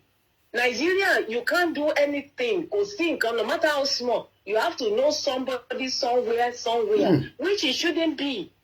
I've been in this country for 30-something years. I don't know anybody, and I'm living my life. I'll be able to, do one thing or the other. We don't know anybody. Let me ask this question. Okay. Are they playing a script somewhere that they are following that script that have kept all Nigerians where it is today? Is there like a script that have been put together by some people, because we would expect this should have been something that we shouldn't be discussed even right now. People should be challenging us, say, yeah, shut up. We have light, we have water. Somebody just said to me, no water, 24 hours, 7, electricity is not there on Instagram. Is there a purpose for that mission? And if there is a purpose and a script, could that just be from those within the Nigerians alone, or they also have some people outside Nigeria that they are also working with to suppress the Nigerians where we are today? I will say yes. Okay. Because tí o bá sí olè ilé, there will be oníṣẹ́ olè ìta. Okay. Not literally mean a particular country. It could be any country, it could be any public, but I just want us to see, I just want to get that kind of information. Yeah, there is. Okay. Yeah. They are working together. Okay. Because tí àwọn tó wà nínú ilé tó bá join with the outside force, kò ní rí báyìí. Tí ká ní a lè jókòó pé ká reason pé oh no, it shouldn't be this way. We could have been able to take our stand gẹ́gẹ́ bí ìlú as a government pé this shouldn't be happening to us. Okay, nígbà tí àwọn èèyàn wa, when they are working with the people outside there to suppress our people, then those people, they will lean on them. But without them, they can't survive. The outside force. But without them, they cannot work. Okay, we are demanding for a referendum or disintegration. Kí ló dé tá a lè ṣe fún wa? Nígbà tí UK fẹ́ exit EU, European Union. EU. Yeah. Did they call for America to come and help them? No. That's what people want. It was discussed in House of Parliament, and one day, and a vote came. Yeah. What we're going to do? Let's vote. And 16 million people said enough is enough of EU. Boom, let's go out. I wasn't born in this country. I voted out. That's my own choice. My daughter said to me, Mom, why are you voting out? I said, that's my own opinion. That's the way I see it. And it said, not the opinion of Tinubu in body long to make you who you want to be. Now see how we cannot buy each other? You can see. Within one family. Yeah. Wow. She said to me, we are staying in EU. Money, I'm going to vote out. And she said to me, listen, this is why we can't go out of EU. She told me the reason. And you I told said, her, in my own opinion, this is what I believe that I personally am going to vote out due to so reason. Amazing. And I went to vote, and she went to vote. Wow. That's it. And no quarrel, no fight, no punching. I argue. We live in the same house. We don't have problem. After the election, here we go. Majority carries the vote. That's it. Boom, boom, boom. I have my say. She have my say. You see what I'm trying to bring out. Nigeria, there will be a problem. Family will fight each other. For that simple thing. Okay, we did the first election. One hour when you understand, they don't know what they voted for. They blah, blah, blah. Then they called for another one. It was the same. So now people know what they wanted. You can see, can never happen. It can never done. There will be problem. There will be a fight. There will be a row. We are blinded. We refuse to see the reality. That's the psychological problem, Tani. We don't believe in truth. We are not woman. Until we change that mindset to be woman and be transparent. Call a spade a spade. Call a spade a spade. Wow. Yeah. What an amazing. That's what we have not been doing. And everybody has been following the blind leading the blind. And they are lying to us. Tinubu now, more reality. They will never say the truth. And it's misleading the others. A lot of people are following him. And due to the system that is not working, people now have become a beggar. They have to go through one politician or the other to get something or the other.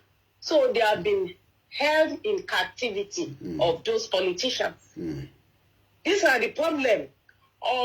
Until Tiaba Barawa, and that's the stage we are pushing to. It's pushing. It might not be just now. We're pushing. Yeah. It's going to get there. It's going to get hotter and tougher. And people will now stand their stance. Yeah. If they are politicians, that's where they will back off. They will join us. Thank you. The country can never hold together again. It has fallen apart. Thank you so much. That was a very powerful one from another, one of our beautiful mom here in UK, Koikimediaoduduwa. And I love that idea. I love that angle that she said, my daughter wanted something else. I wanted something else. They were able to explain it. That's what we are saying. I need the gbasgbos to leave Nigeria. We don't need to hit ourselves, point ourselves, shoot ourselves. Let's just come back, ask the question. Well, okay. We come around the table. The country all departed peacefully. Everybody then starts, building a new country. And then we can still work with each other, but we will protect the interest of our own people. But at the moment, just like Mayegun explained, on his last broadcast yesterday, we just have a big envelope, a big elephant that now, okay, I'm going to call you back, 218. I think to drop me. I'm calling you back again. Hopefully you're still awake. So, those at home, we have a caller. Hello, caller. Hello? Ẹ̀gbọ́n sókè tí wà lórí ẹ̀tí wà pẹ̀lú wa. Ẹ káàárọ̀. Ẹ káàárọ̀ sà. Ṣé ń gbọ́ mi? À ń gbọ́ yín loud and clear. Àwa ni ẹ sà. Ọ̀rọ̀ tẹ́ sọ lẹ́ẹ̀kan ẹ pé àwọn ṣẹ́ẹ̀bù kan sójà Sunday overthrow. Èdè gan máa ń rí sí Nàìjíríà. Okay, yeah. Could there be a coup in Nigeria? What do you mean àwọn Burkina Faso? Yeah, we saw that. Yeah. Our military will take over. Yeah. Mo máa ń rí sí pé ṣó lè ṣẹlẹ̀ ní Nàìjíríà. Ibi tí mo wà ń sìn Libya ni mo wà. Mo rí bẹ́ẹ̀. Àgbà tó ti pa Gaddafi, epo wọn kò lọ sókè. A máa ń fi epo ṣanwó bí báyìí. Kàbíyèsí ẹ̀. Wàláhì. Wọ́n ní gáàsì yìí gan cheap bàjẹ́. Wọ́n ní gáàsì cheap. Ìlú tó dẹ̀ wà stable nìyẹn. Ó cheap. Owó tó kàn lè fi. Owó tá a fi ra epo. Omi ó wọ́n ju epo lọ nílùú yìí. Ní gbogbo ìdí ó wọ mi tí ibi tí epo ti cheap ní Libya yìí. A máa ń fi epo ṣọwọ́ ni. Wow. Kó mi ò pé Nàìjíríà yẹn ó lè ga ju pé ká pín lọ. That's it. tẹ́ bá ní ká pín ẹ̀yẹn fún wa ní ìdí kan lọ́dọ̀ tí yín tẹ́yìn sọ pé ká pín torí kálukú wa ló ní reason kí ni reason tẹ́yìn ṣe sọ pé ká pín. I was born in 1973.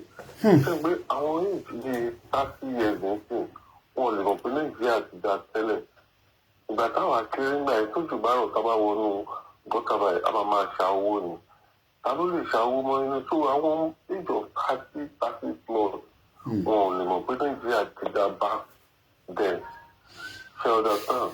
So nísìn ó máa ń dùn mí pé àwọn ọmọ mi wọn ò jẹ̀gbádùn Nàìjíríà rẹ̀.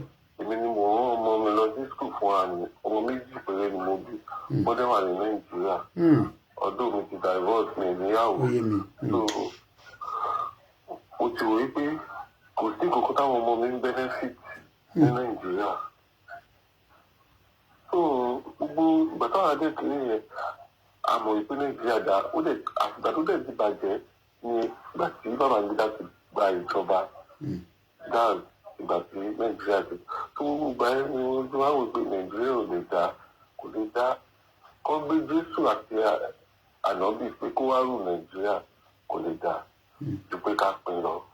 èyí mo máa ń wò pé kó tó di election yẹn kí ni gan ti wà lé ẹni tí ìjọba máa hápù àwọn ọmọ mi bí ìpè kó wọn lọ sí Kòtónú kọ́ wà bẹ́ẹ̀ kí ni wọ́n fẹ́ ìpẹ́ because dájú ni was a retired soldier so dájú mi lẹ́ẹ̀dí máa ń sọ pé tógun bá dé ó dé náà nìyẹn ká má bẹ̀rù so èmi ò bẹ̀rù ogun mo dẹ̀ máa ń gbà next year kó tó ṣẹlẹ̀ ìṣọ̀rẹ́ gbẹgbẹ́ dídẹ̀ bá di ti ọ̀ jẹ́nẹ́rì máa délé lágbára náà so Nàìjíríà lè dá lẹ́yìn pé ká pín tó bá lè máa ṣẹlẹ̀.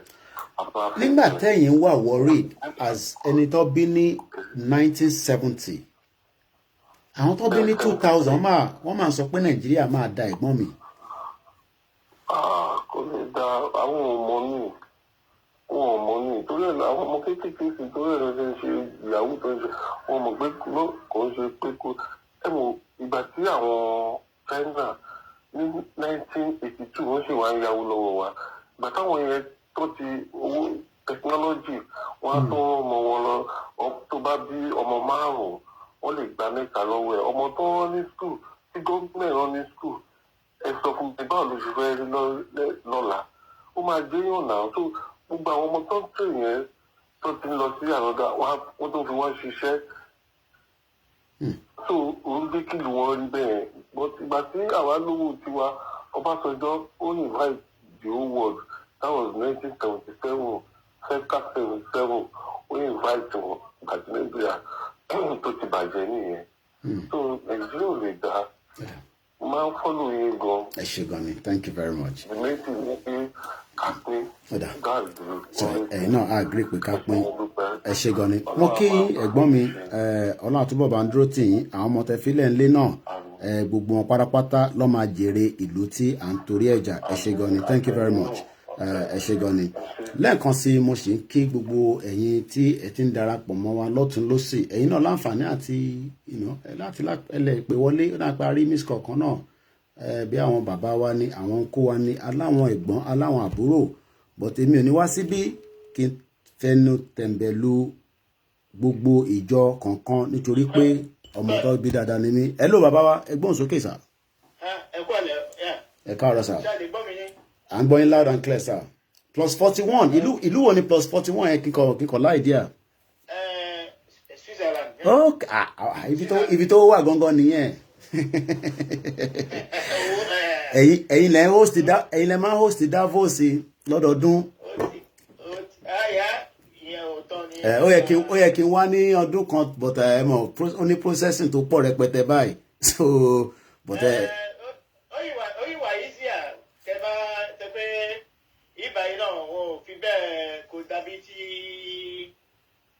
dàbí ti UK tó ti reduce ń sìn bẹ́ẹ̀ tó dàbí bó ṣe wà ń sìn ní UK tí Boris ti ní pé okay movement relax. okay wow okay it's not bad ọ̀dà ẹ ṣé gan ni ẹ ti wà orí fọ́nrán nísìn àwọn ọmọ káàárọ̀ òjíire àtàwọn tó ń ṣe káàárọ̀ òjíire they can hear you loud and clear you can speak our language or whatever you're comfortable with your first time caller because mo save number yín rí ẹgbọ́n sókè sà.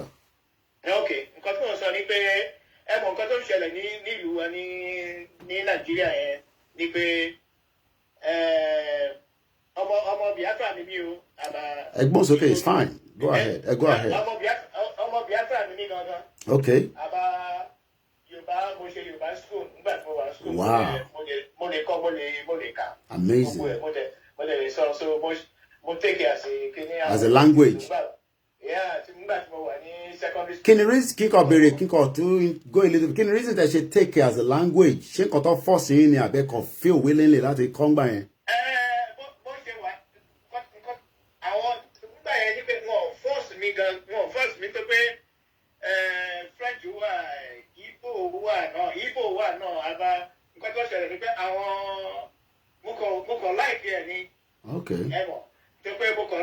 Bọ̀ ṣé kàn ṣe ìtẹ́ wá gbọ́ Yorùbá báyìí tẹ́ ẹ̀ gbọ́ èdè ìlú yín báyìí tẹ́ ẹ̀ gbọ́ èdè Ìgbò báyìí. Mo lè sọ Igbo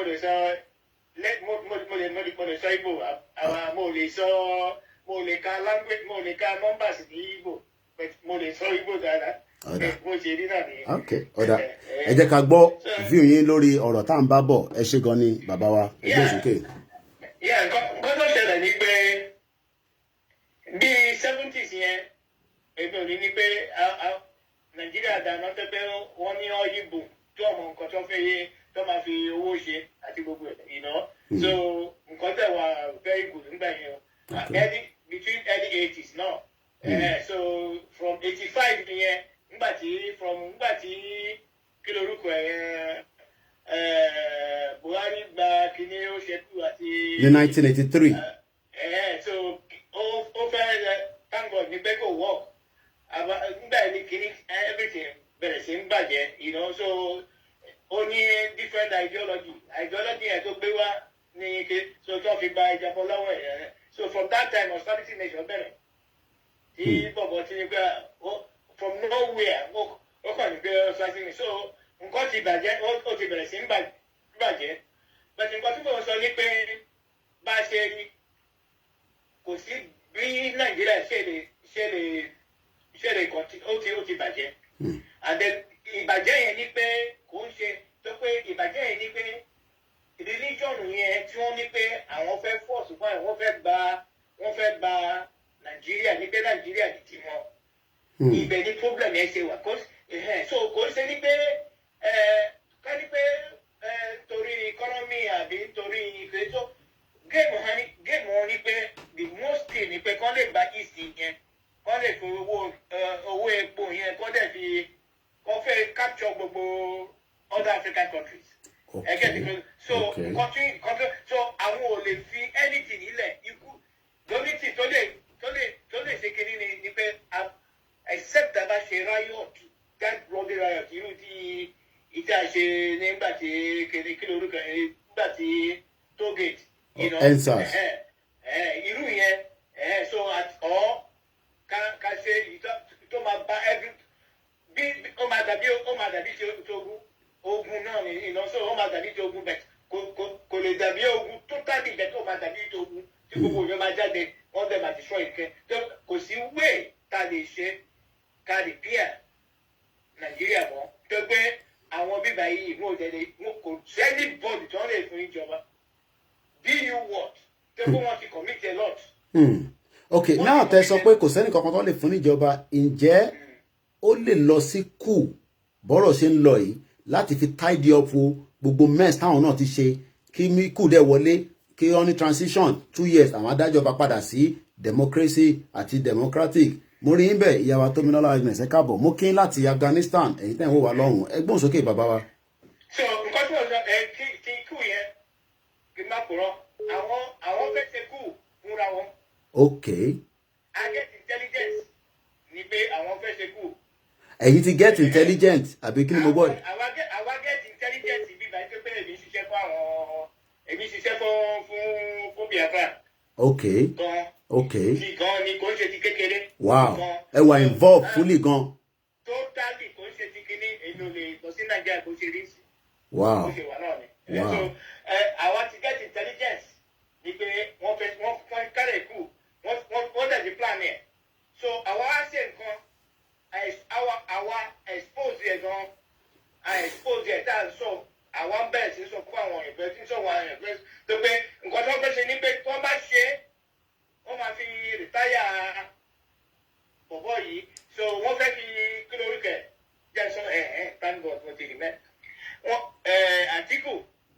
Yeah. Wọ́n fẹ́ mú Àtíkù wọlé. So bẹ̀tì nǹkan tó wá bá kú yẹn jẹ́ ní pé Àtíkù ò gbà sí tẹ̀mù wọn. Ní pé wọ́n ní pé onígbà tẹ̀mù wọn ní pé táwọn Buhari yẹn tó ní pé wọ́n máa pa àwọn èèyàn tó máa fi Islam. Wọ́n máa ṣe ti Islam tí wọ́n máa bẹ̀rẹ̀ sí ń pààyàn. Kó continue bó ṣe ń ṣe sí. Okay. Islamization. Yes. So Àtíkù ní kó tì. Okay. That was nǹkan tó stop.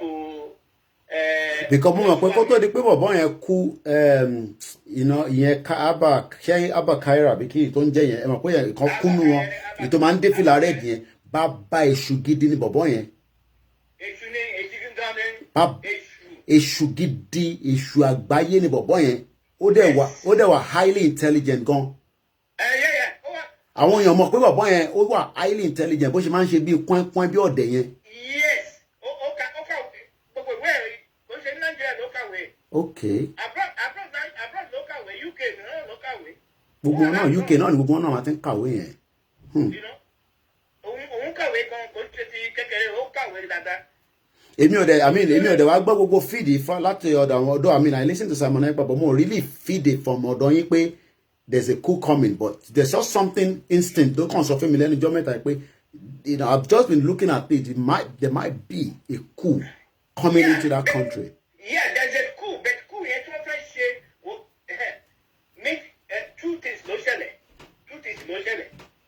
tí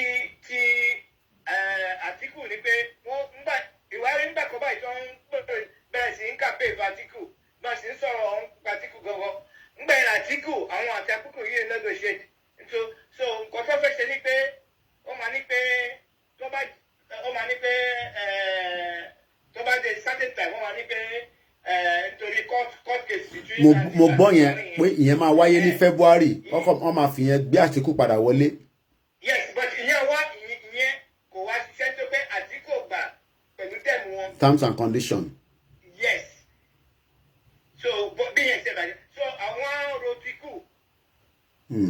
Wọ́n ro Tíkù so Tíkù yẹn níbẹ̀ ìwádìí nígbà táwọn náà ti bẹ̀rẹ̀ sí ń ṣe wọ́n bẹ̀rẹ̀ sí ń sọ pé bọ̀bọ̀ ìdí fẹ́ gbogbo àríwá meeting wọn sit down wọ́n jókòó ní kí ni wọ́n sọ bọ̀bọ̀ ìdí ṣe ó ti fẹ́ níṣẹ́ wọn ká remove anything to anybody kọ́ wọ́n ṣe kọ́ remove ẹ̀ kò dáa mọ́ fún wa kò lè ṣe anything ebi pa wá àwọn àríwá gangan àwọn tó. àwọn àríwá gangan ti ń sọ yẹn nísìn. Yes, so nígbà tí wọ́n ti ń sọ yẹn so intelligence inside military ló sọ fún wa ní pé àwọn plan kan gbàjọba so after some time wọ́n máa fi cover wọn wọ́n máa restore ara wọn back nítorí pé àwọn atrocity tí wọ́n ti ṣe àwọn ó pọ̀ ju kò sẹ́ni bọ̀dì tó lè bí ẹ̀ so nǹkan tó ń rò náà nìyẹn nǹkan tó ń rò so bí àwọn bó ṣe wà nísìnyí káwọn youth wa ká mọ̀ pé kò sí nǹkan kan ní pé tó máa stop àwọn bíbá yìí wọ́n ti ṣe too much wọ́n ti ṣe over so much pé kò sẹ́ni bọ̀dì tó máa lọ sit down as a president tó lè change anything. Okay. Wọ́n máa pa ẹ́ pé wọ́n ti mú ó dàbí bí ó dàbí báyìí bó ṣe wà níbẹ̀ sí. Àwọn Fúlàní ni bí sẹ́kù gbogbo appointment àti everything àti military àti gbogbo kan wọ́n ti tà á kí ló wá kù. So ìwọ náà rò ó the problem ni pé most of our youth wọn ò tí ì lajú jẹ́ pé sometimes owó internet náà ni wọn they don't know what is going on àwọn ọmọ nǹkan tó ń ṣẹlẹ̀ they are not reading so they're kind of carried away. Yes, and the thank you very much last born. ẹ mọ̀ pé media yìí tó ti rà ló ń bójú wọn lọ tó lọ sí paper stand ló máa ka ó ń jẹ́ àwọn yẹn ibi tó máa jẹ́ sí rí news gangan ni social media. Social media ló máa jẹ́ sí kó tó ń ṣẹlẹ̀ gangan. Up to date. That's why kò sówó. Owó data wọn gan nílé. Exactly, kò tẹ̀ You know, I'm checking, I'm losing internet, but you understand? And so I want so I want what you were used to a paper, anything. Come on, no, feel like you fit it. So when you are in darkness, okay. You know, so the problem, one of the problems here, you two are in bed. So anybody to my one, that's why anybody to my one, to work correct. On my blessing, chase any no. You know, so big problem now, Okay. huge big problem. The only thing that they say, that they feel resolve can you do complex in no matter how small. Order. Be trained here, be trained everything to my complex. Destroy things, I want control. So I have to go up there. I want east my head west. Anything to my head on me. On my way, one time I from west, on my from west, both say what on me. The I like on the no, because come on to budget. I'm a 2 weeks next year book way. Oh my budget. Oh then I go at the gas, I'm fully free. Because yes, more now decision to take it for free. Because I said I'm a second west. Africa country don't need go at the gas. Free no matter. So don't have charity, can't use business like can't use to like congress is come. Okay. Go join and go I want customer so to my bad I'm a gas here I'm a phone for free. Okay.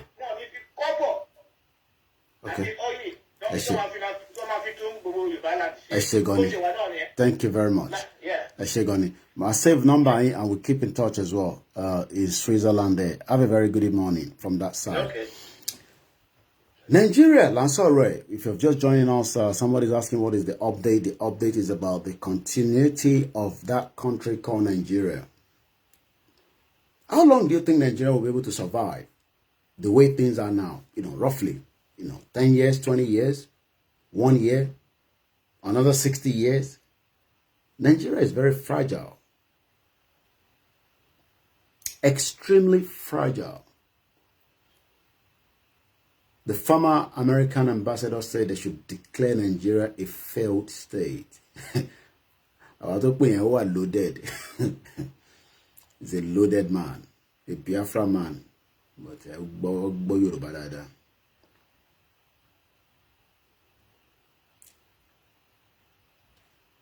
Nigeria cannot last another 5 years.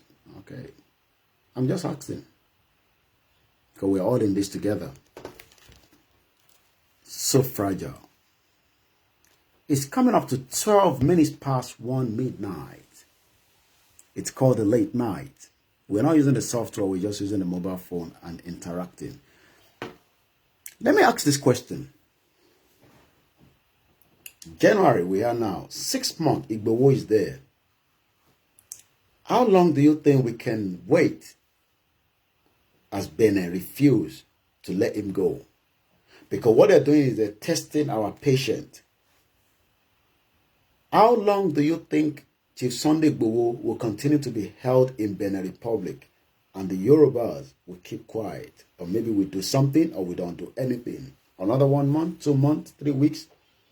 Some say it will be held there till election. Do you agree with that? You can call +44 75 05 979. 1999 Constitution destroys such idea. Nigeria is a federal government, not a regional government. Regional government was dead long time ago. A lot of Nigerians do not even understand why things are not going on. We need to do something fast, somebody says. Honestly, we need to take Benin Republic to the International Court. We have a new caller here from London. Good morning. Good morning. I'm at work. Okay. All right. You're good.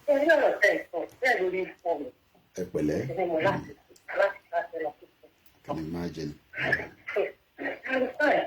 Káwọn náà ẹ gbogbo nǹkan tó ṣe ẹlẹ́yìn nǹkan tí wọ́n kọ́ fẹ́ sọ ní pé tẹ́lẹ̀ àwọn ọbẹ̀ táàbà take action. Wọ́n máa rò fáwọn kan. You mentioned something yesterday.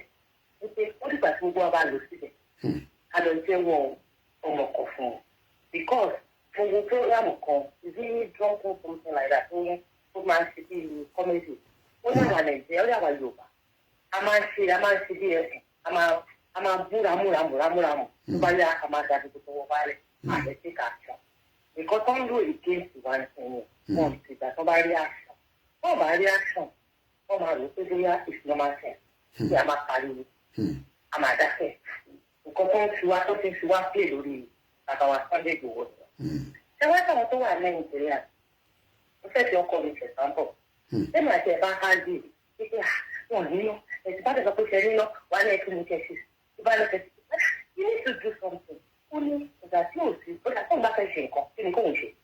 Ṣé kò ń lọ bá àwọn nẹ́fà mọ̀? Ṣé káwọn nẹ́fà fún ara wọn? Àwọn náà lo jẹnẹrétọ̀. Ọlọ́pàá lo jẹnẹrétọ̀. Ṣé kan táwọn fẹ́ ṣe? Nígbà tó kàn ń kọ́ra, kàn ń pariwo. We need to do something. Ìpín táwọn ò bá gbé. Ṣé tó máa hẹ́pù wá? Wọ́n ní àyíká wa Nàìjíríà ní láti orí ìbùdó àwọn ti fẹ́ gbé. Ṣé bá bẹ̀rẹ̀ sí ṣùtù?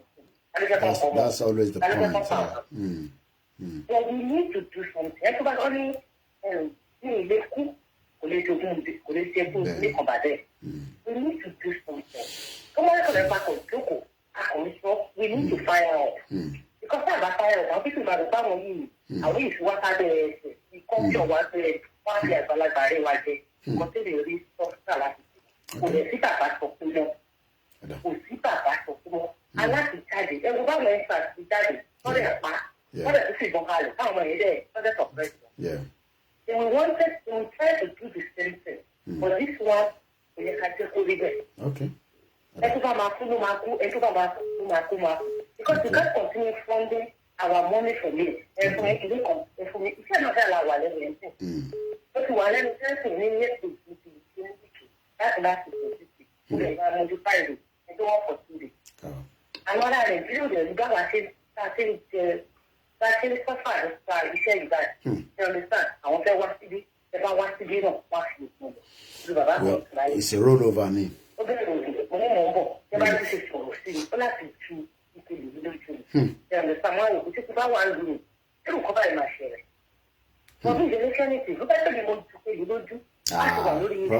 Problem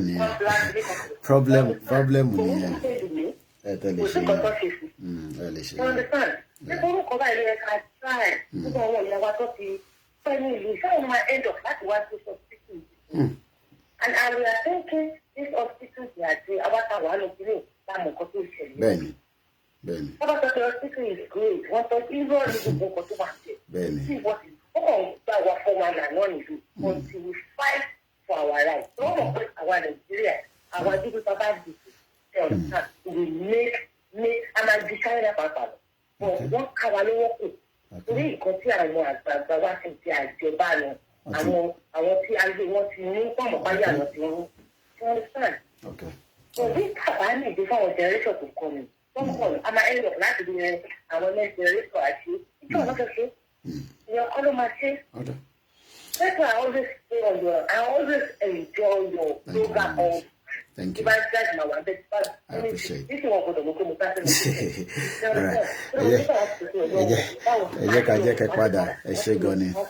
Thank you very much.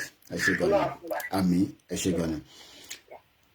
Moki gbogbo ẹ̀yin tí ẹ ṣì wà lórí ètò 18 minutes past 1 a.m.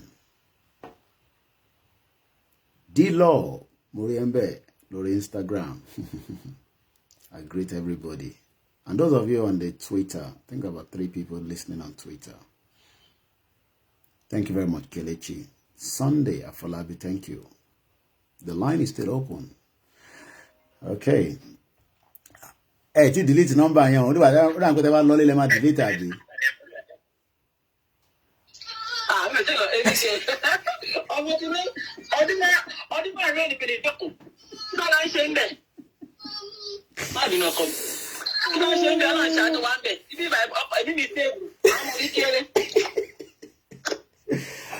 All right. I'm going to tell you, Go ahead. All right. Atutu are on again. Back to back. Back to back.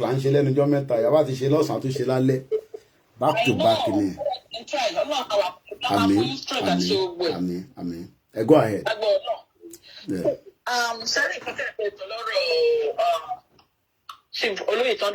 Yes. Yeah. If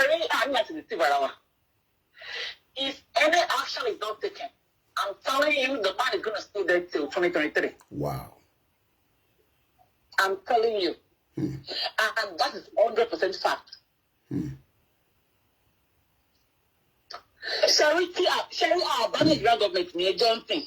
Yeah. Then the way cafe. Well, you are on social media. They are out of campaign on social media. It's fine, it's good. But there should be a way. I really like the money. So guys, not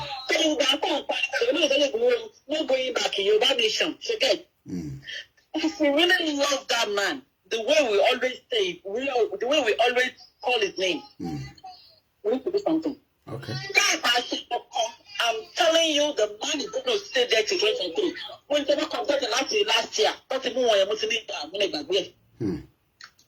Number two, by the 2023, second, because they know the man was going to pull a crowd. They know. They know because I'm not social media. Second, what you can so they go, what is how long in Nigeria? What is how long? It's what you're saying, to the sake of money. Saying, but we need this man. Even I'm telling you, even if this man is in Germany, the man will control that same crowd in Nigeria, and they know it. So we must do everything that needs to be done. We have to. Okay. We have to. Okay.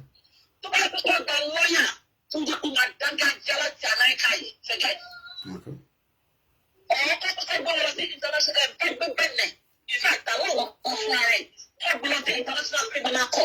Okay. Because the man is staying in that prison illegally. Okay. Yes. Okay. So you ain't continue, sir. Oh, you hear me? That man is staying there illegally. And somebody will sit down, go fire, stupid name.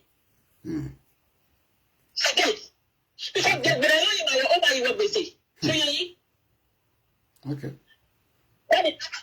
Sorry, America, any small thing that is lawsuits me, I don't go easily. And we have today I don't know in America, all over. Benin. They can raise funds. On the Benin Republic was still international court. Okay. Charity Abashe.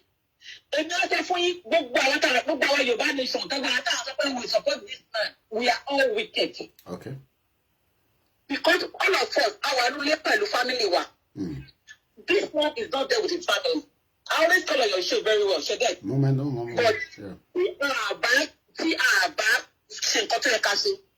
I'm telling you, I know my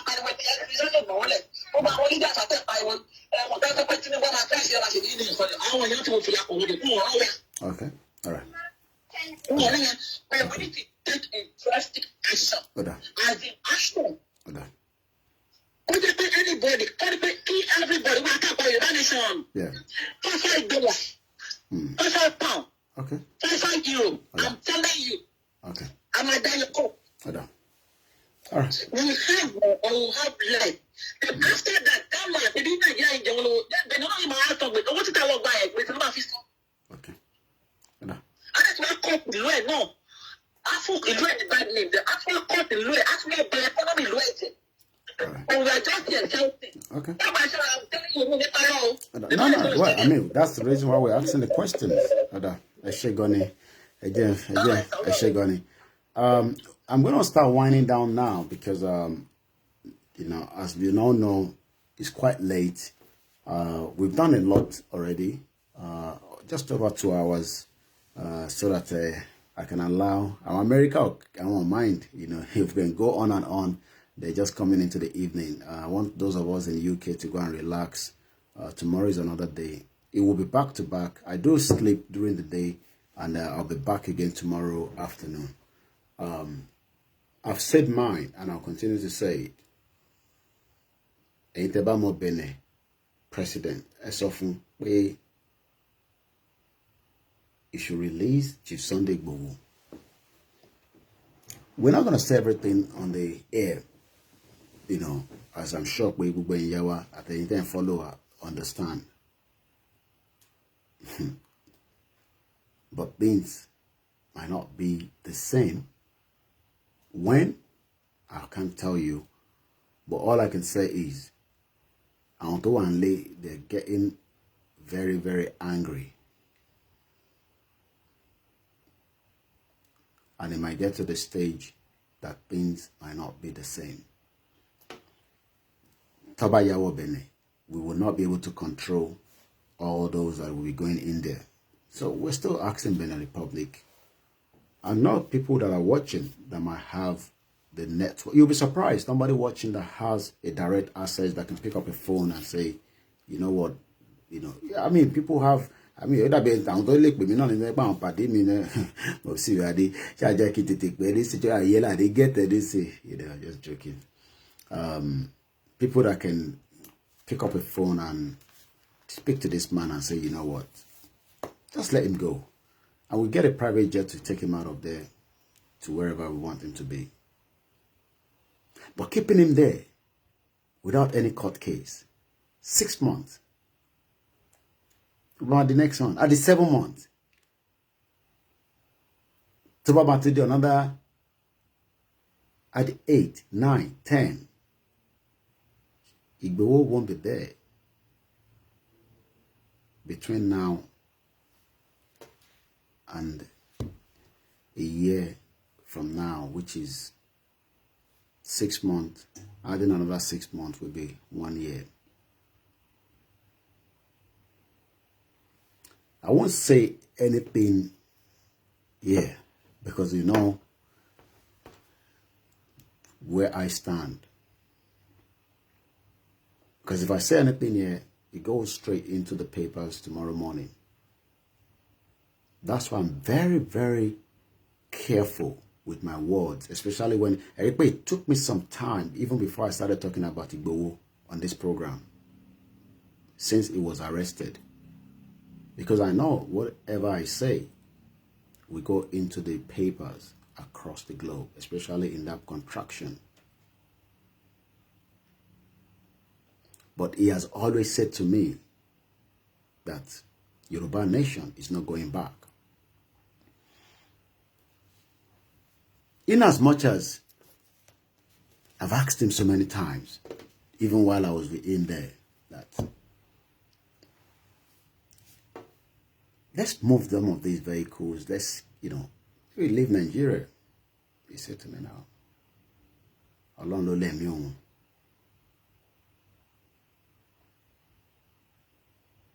He could have left Nigeria before July 1st. I came into his house just a couple of days, not a couple of days, a day before we went to Igboho. And I stayed with him all the way till about almost 2 a.m. before we went to bed. But the whole day, on that Thursday, calls were coming in. Igboho ma lọ sí Igboho. Because Monto le pàdé, wọ́n lè ambush him lọ́nà. And there was something he said, coordinator, Arola, and lo Ibeyan. You know, we you know. And people saw the video in the morning, you know, he was drinking tea. Now I'm going to bed now, don't worry.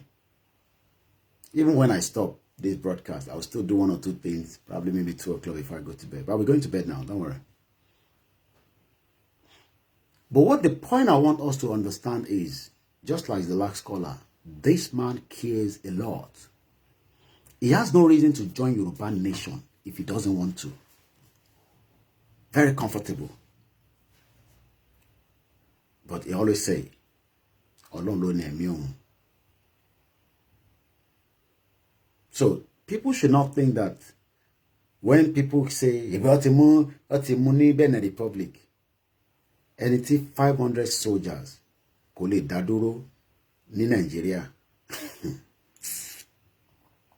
500.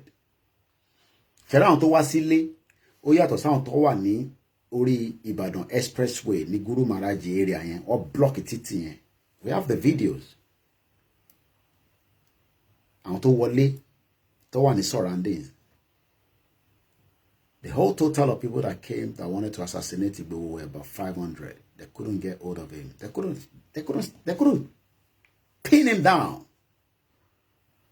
So if Benin think they're pinning him down, there are multiple Igboho outside. I won't say more than that tonight. Have a very good morning from wherever you're watching. We appreciate you all, as usual, from this platform. My name is Olayomi Koike. We will do everything within our means to make sure that Igboho comes out. We will continue to demand its full release. Let's play our anthem. We didn't play it when we started, so let's just play it before we go. Burkina Faso has now become the other country that have also become a coup. So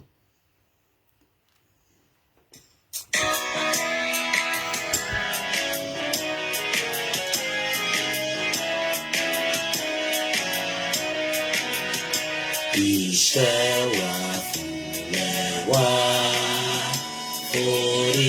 orílẹ̀-èdè wa kàgbéga kàgbéga kàgbéga fàlẹ́rì ìgbàgbọ́ wa ní pé láti bẹ̀rù làbọ̀ mọ́ ká ṣiṣẹ́ ká ṣiṣẹ́ ká ṣiṣẹ́ ká jọlá ìṣọ̀kan àtòmìnira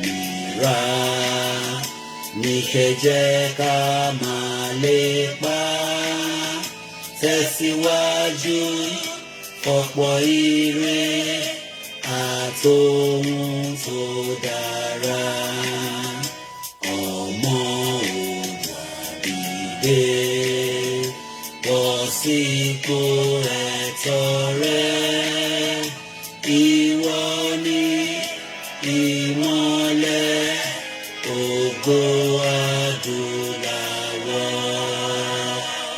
Yorùbá nation now. Ó dàrọ̀.